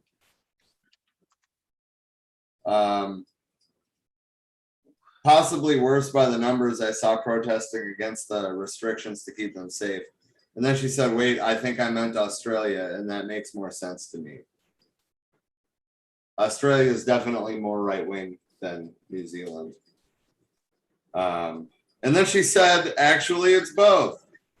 Oh, great. AO said solidarity, and I can't believe they de-verified Danny DeVito for posting in solidarity with the strikers. I'm so glad you guys brought that up, because what the fuck? Danny DeVito lost his blue check on Twitter for supporting the Nabisco strikers. You can't make this shit up. And you think that we don't live under a dictatorship of capital.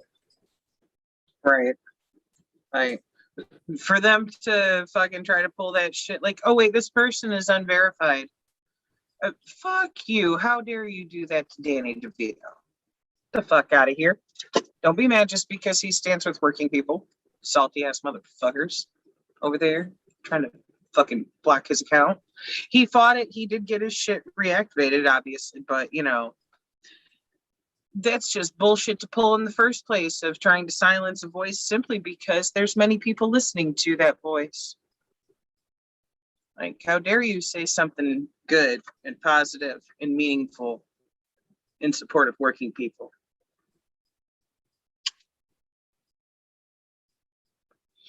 Like, that type of censorship is fucking trash, dude.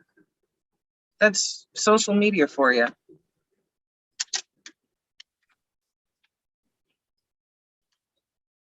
Oh, wow. 8 minutes ago, Afghanistan live updates. Hold on, let me pull this up. I'm going to read this off my phone. U.S. launches retaliatory airstrike and warns Americans to leave Kabul airport.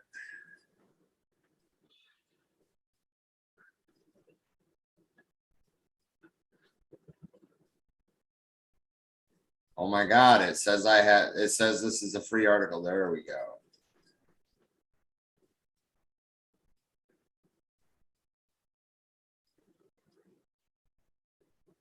So 13 U.S. service members and as many as 170 Afghanis were killed in an attack yesterday, and the U.S. military performed a reprisal strike. Of course, it doesn't list the amount of people killed by that. What the fuck happened to being out by the 31st? It's only the 27th. Yesterday when this happened would have been the 26th. What triggered this? They want us gone. I don't know. I mean, I'm starting to get the vibe that this whole like pull out thing was a justification to keep us there. Like, I mean, you know, It like kind of makes me wonder. 4 days ago, he's sticking to his guns saying, no, we got to be out of Afghanistan on schedule. And then now we're back in Afghanistan doing airstrikes again. So, like, what? For real. I mean, especially when up until a few days ago, it was being reported all over that the Taliban was actually saying, you know, we're not going to attack. We're going to give you room to get the fuck out here. You're using this airport already. Like, we're not going to fuck with you. Get the fuck out. But, you know, why would they just attack 5 days before the fucking deadline when they had just fucking said, we're going to give you the space to get the fuck out? Makes me wonder if there's some shit that we did that they're just not reporting, because that's an unprompted attack. I mean, or if it's a false flag to get us to stay. That too. And I mean, I don't like saying shit like that because it automatically, like, you know, flags me as a conspiracy theorist, but our government has done that before. Right. There's CIA documents about it. I mean, we live in the Freedom of Information Act era. You can fucking Google this shit. Right. And a lot of people don't even realize, like, false flag doesn't mean, oh, this didn't happen.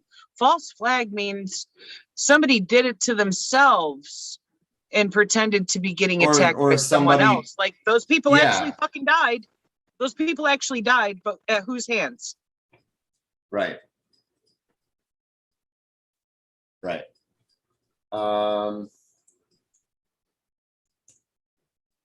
Let's see what else do we got to talk about?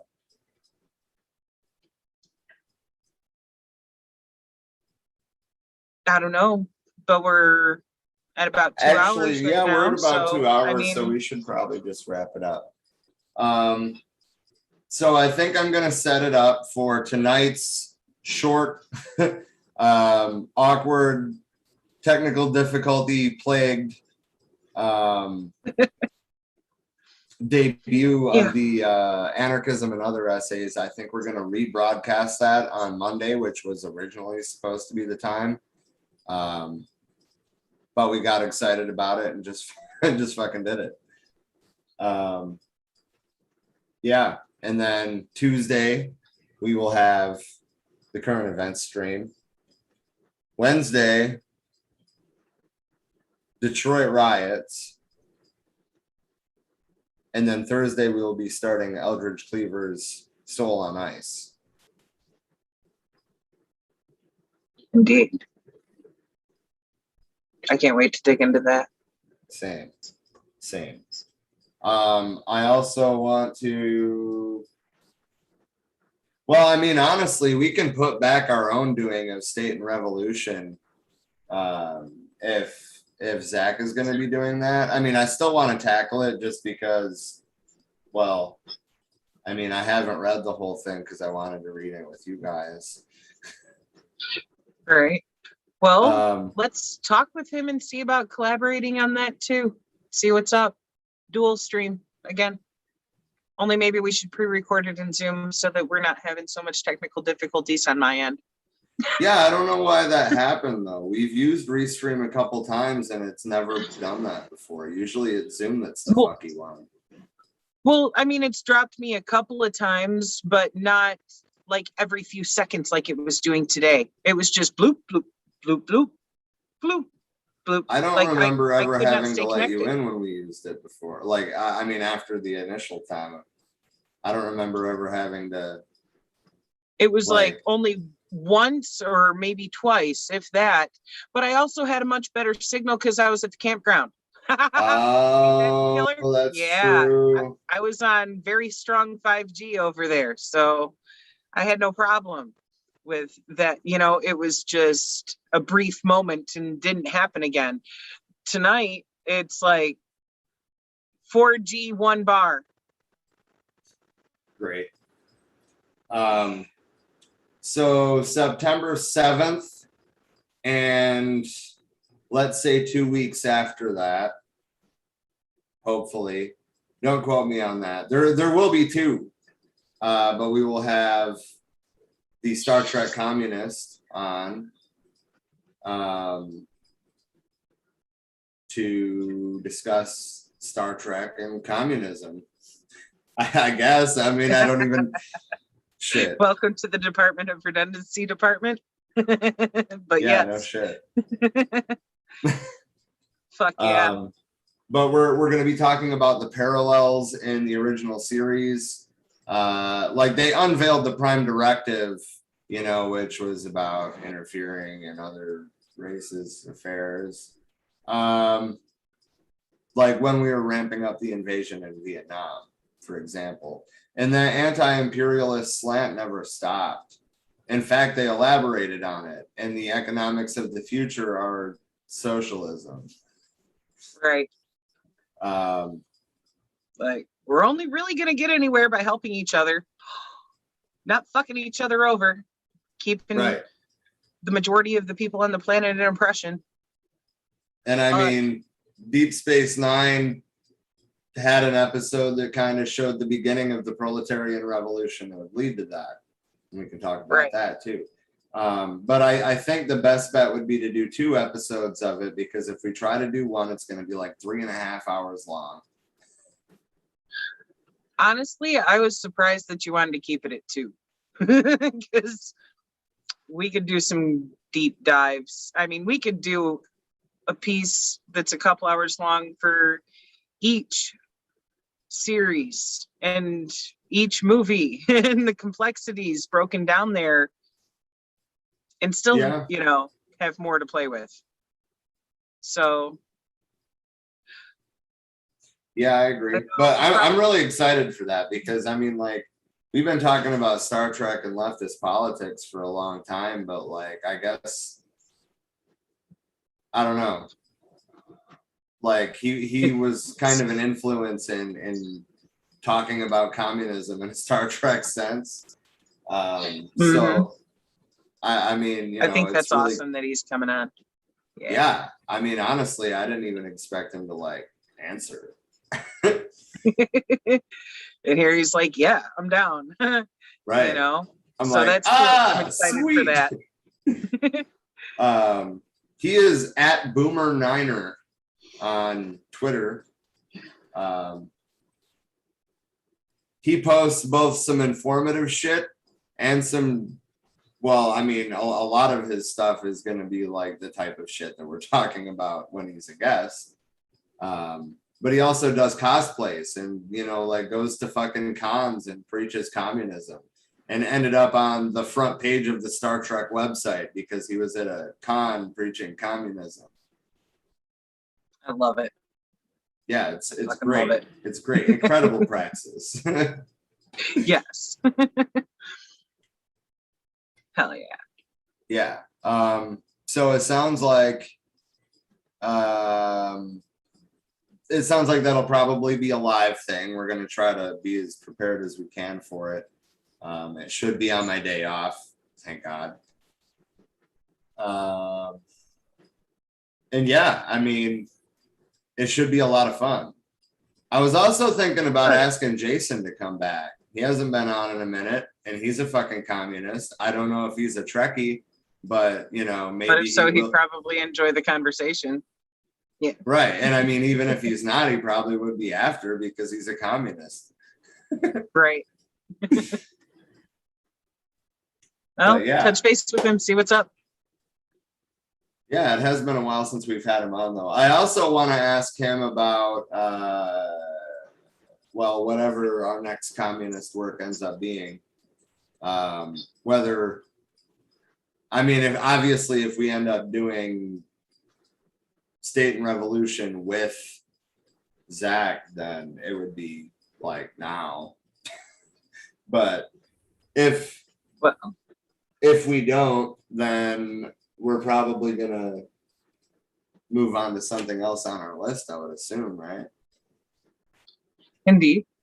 I didn't get a chance to ask him earlier if he's doing just one segment on that of like an overview, or if he's doing a deep dive reading the whole book like what we've been doing. And like what he did with Conquest of Bread.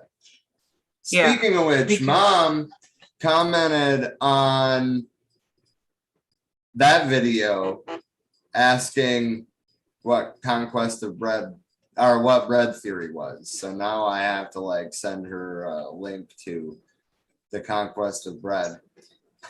Hell yeah. This is bread theory, Mom.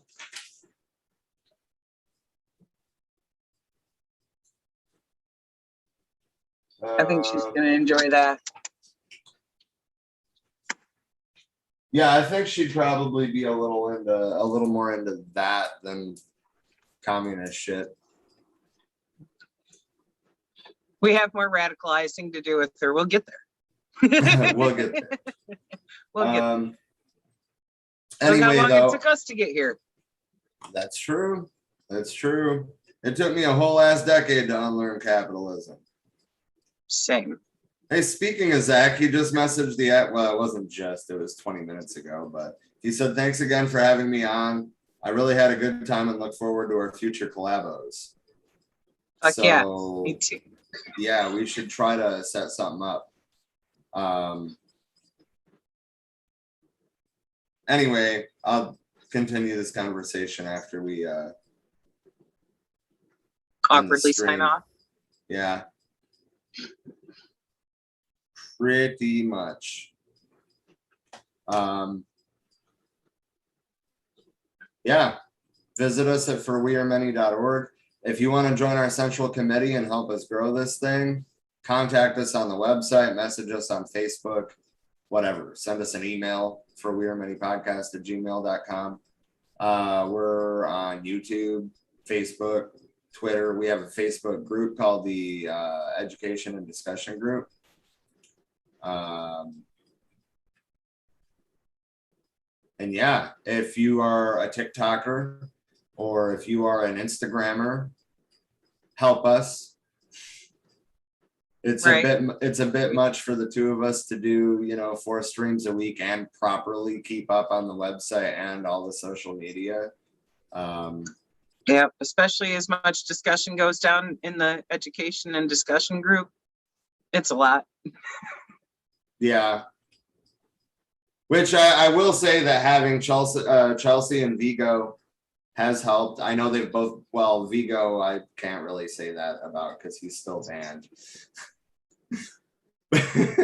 But, well, he's got ideas in the group chat, but, Yeah, and Chelsea has been helping in her spare time. I mean, usually she gets to the notifications before I do half the time. Right. So, I mean, and that's with her being too busy to really participate in the group chat. So, I mean, that's cool. But we can always use more people, and we do have a pretty good community, I think, that is our central committee. And I would like to see it grow, and I would like to see it blossom. Same. Speaking of which, shout out to the rest of the central committee, which would be Vicky and Emily. I'm going to shout out Austin, even though he hasn't been in the group chat for a while, due to his, well, he already announced on the show that he has Lyme disease, so I guess I don't have to like make it all awkward and be like, due to his medical issues. Yeah, and then Chelsea and Vigo and Emily and you. Natalie, yes. Yes. And she's in the comments as for We Are Many during every stream, and damn it, we appreciate it. Yeah. And she does a lot of sharing in those groups too. Yes. Great knowledge. I love it. Every time I pop in there because I get a notification of something Natalie's shared, it's important, in depth. I'm digging it. Yeah, she's bringing a lot to the table too. Like, dude, we do have a dope team. We really do. But we definitely do need to grow too, because we're old people. We don't know how to tick the fucking talk. Oh my God, time out. Before we sign off, I think this is gonna be our fucking awkward sign off today. We're so good at this. What are we going for this time? Oh my God. So like, hold on. Wait, no. We have to do it together. We're a team. Tag team DF. We're going to do the crate challenge and we're going to break our legs. Oh, no. We're going to break our legs doing the crate challenge. I regret getting you these grades. Why? It's going to be fun. We're going to have so much exciting times falling and breaking our legs with the GTS crate challenge. For you see, Doo-Hop, we can do it in the ring. So we don't have to bump on the ground like the other assholes. And all these assholes are falling off the fucking crates, landing on their heads on the ground. But they're also landing on the crates. Yeah, well, you got to try not to land on the crate. The object is to not fucking fall too stupid. I have a feeling somebody's going to lose. You don't want to break our ass. Like right in front. I feel like we'd have a better chance on the edge of the crate. Why? Oh, the ring is bouncy. Wait a minute, I have not thought this through. So easy, Tiger. I don't care about all their talking. This is supposed to be a compilation. Let's get to the good shit. Right. I just thought we're missing. Oh, brother. Might break these because it's that heavy. Yeah, me too. Oh, God, they put him in a Speedo. Yo, you're doing it. I see. Yes, This is what people are doing on TikTok. As soon as I got to the next one, boy, I went down quick. Dude, I'm like about to break this. That's about how far I'm gonna get. Come on, you can at least attempt it. I thought I could stand on that one, and I was like, "Up, it's going down."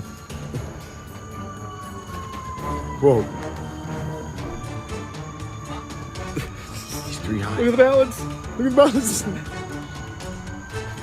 balance. Shh. Please be careful. I want to be there to try to catch him.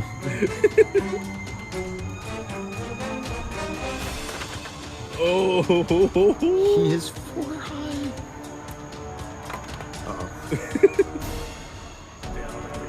Dude, take the amount of balance that takes. Oh! You think you fucking do any better? Can you? No, she's next. What? You want to do this? You want to see me do it? Oh my God. Okay, so like time out. I saw one earlier that was a cop, and I wonder if I can find it. What's the highest you've seen somebody get to on there? Actually, a lot of them are failing when they get to the top and they try to go down because they have to shift their weight to go down, and everything just fucking yeah.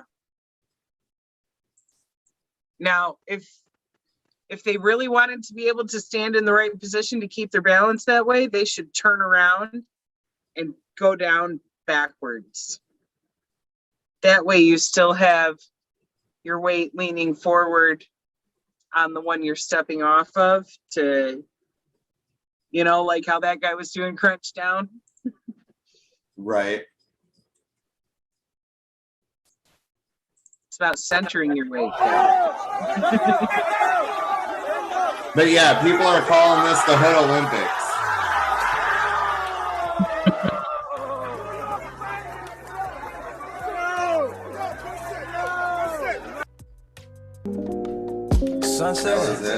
That was it. That's not even the good one. That's the dog's definitely cooler. Yeah. This one says "gone wrong" in the title, so this has got to be the right one, right? Oh my God. The Game Boy music. Who does this?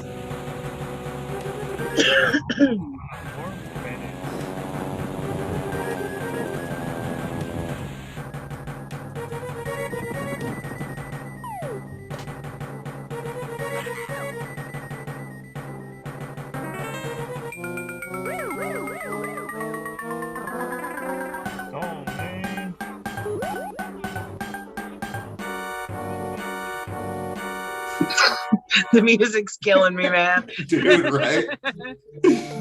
like building up the suspense. That is the one that I saw earlier, but it was from a different angle. Oh shit.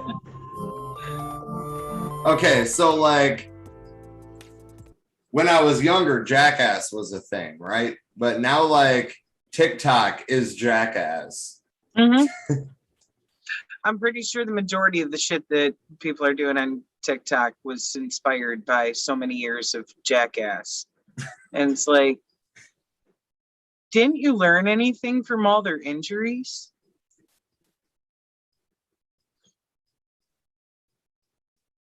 So like real shit though, I'm about to show something that is gonna show some pain. I just want to advise everybody why you don't do this. Paramedics on the way for their ass. Paramedics on their ass. Why didn't address? Oh! Her wig just fell off, God damn, her wig! Her wig! Her wig! Oh my fucking God, her wig! Oh my God, the wig came off, baby! Shit!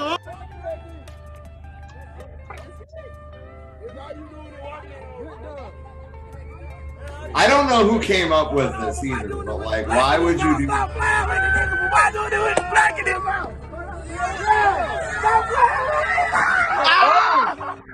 Oh! That landing hurt. He just. I mean, I was actually surprised that he just got back. That's a fucking trooper right there. Right? Is it the felines? He was doing so good too. No days off. Is it the felines? No days off. Don't. Respectfully. You went up. Fly money. You went up. Oh! I got the best angle. Oh, quick recovery. Yeah, dude, for real. That could have been so bad. Anyway, the point is, I don't want to see somebody break their neck or their arm or their leg. I've already seen a couple broken limbs from the milk crate challenge today. Like, you know, arms all fucking. Shit, man. God. That just, no. And some of them are doing it on pavement. It's like, at least put some fucking elbow pads and knee pads and a helmet on. Right? No. We don't do that here. Maybe groin guard, judging from the look of the fucking crate to the crotch when she fell. Oh my God. Yeah, right. She needed like inner thigh pads. And it knocked her wig off. Man, that was painful. That was painful. Man. But no, that second cop that ate shit, he ate shit good. That angle wasn't good. That angle wasn't good, but the one that I saw at TikTok or on TikTok earlier, he ate shit good. Yeah. Yeah. But like the TikTok person was also pointing out, like, you know, all cops are bastards. Right. Like, you deserve to eat the fucking ground that hard. Anywho's it. It's been fun, but I've been staring at this computer for like 4 hours, and so is Trisha. So we love you. Thank you for joining us. See you again on our rebroadcast of our surprise live stream from today on Monday. And then Tuesday, and then Wednesday, and then Thursday. It's a normal week this week. Yeah. And we spell that NORML because we're always just a little bit off. Just a bit. That's okay. That's okay. Anyway, love, peace, prosperity, solidarity. Live long and prosper. Yes. Fuck yeah. Good night, everybody.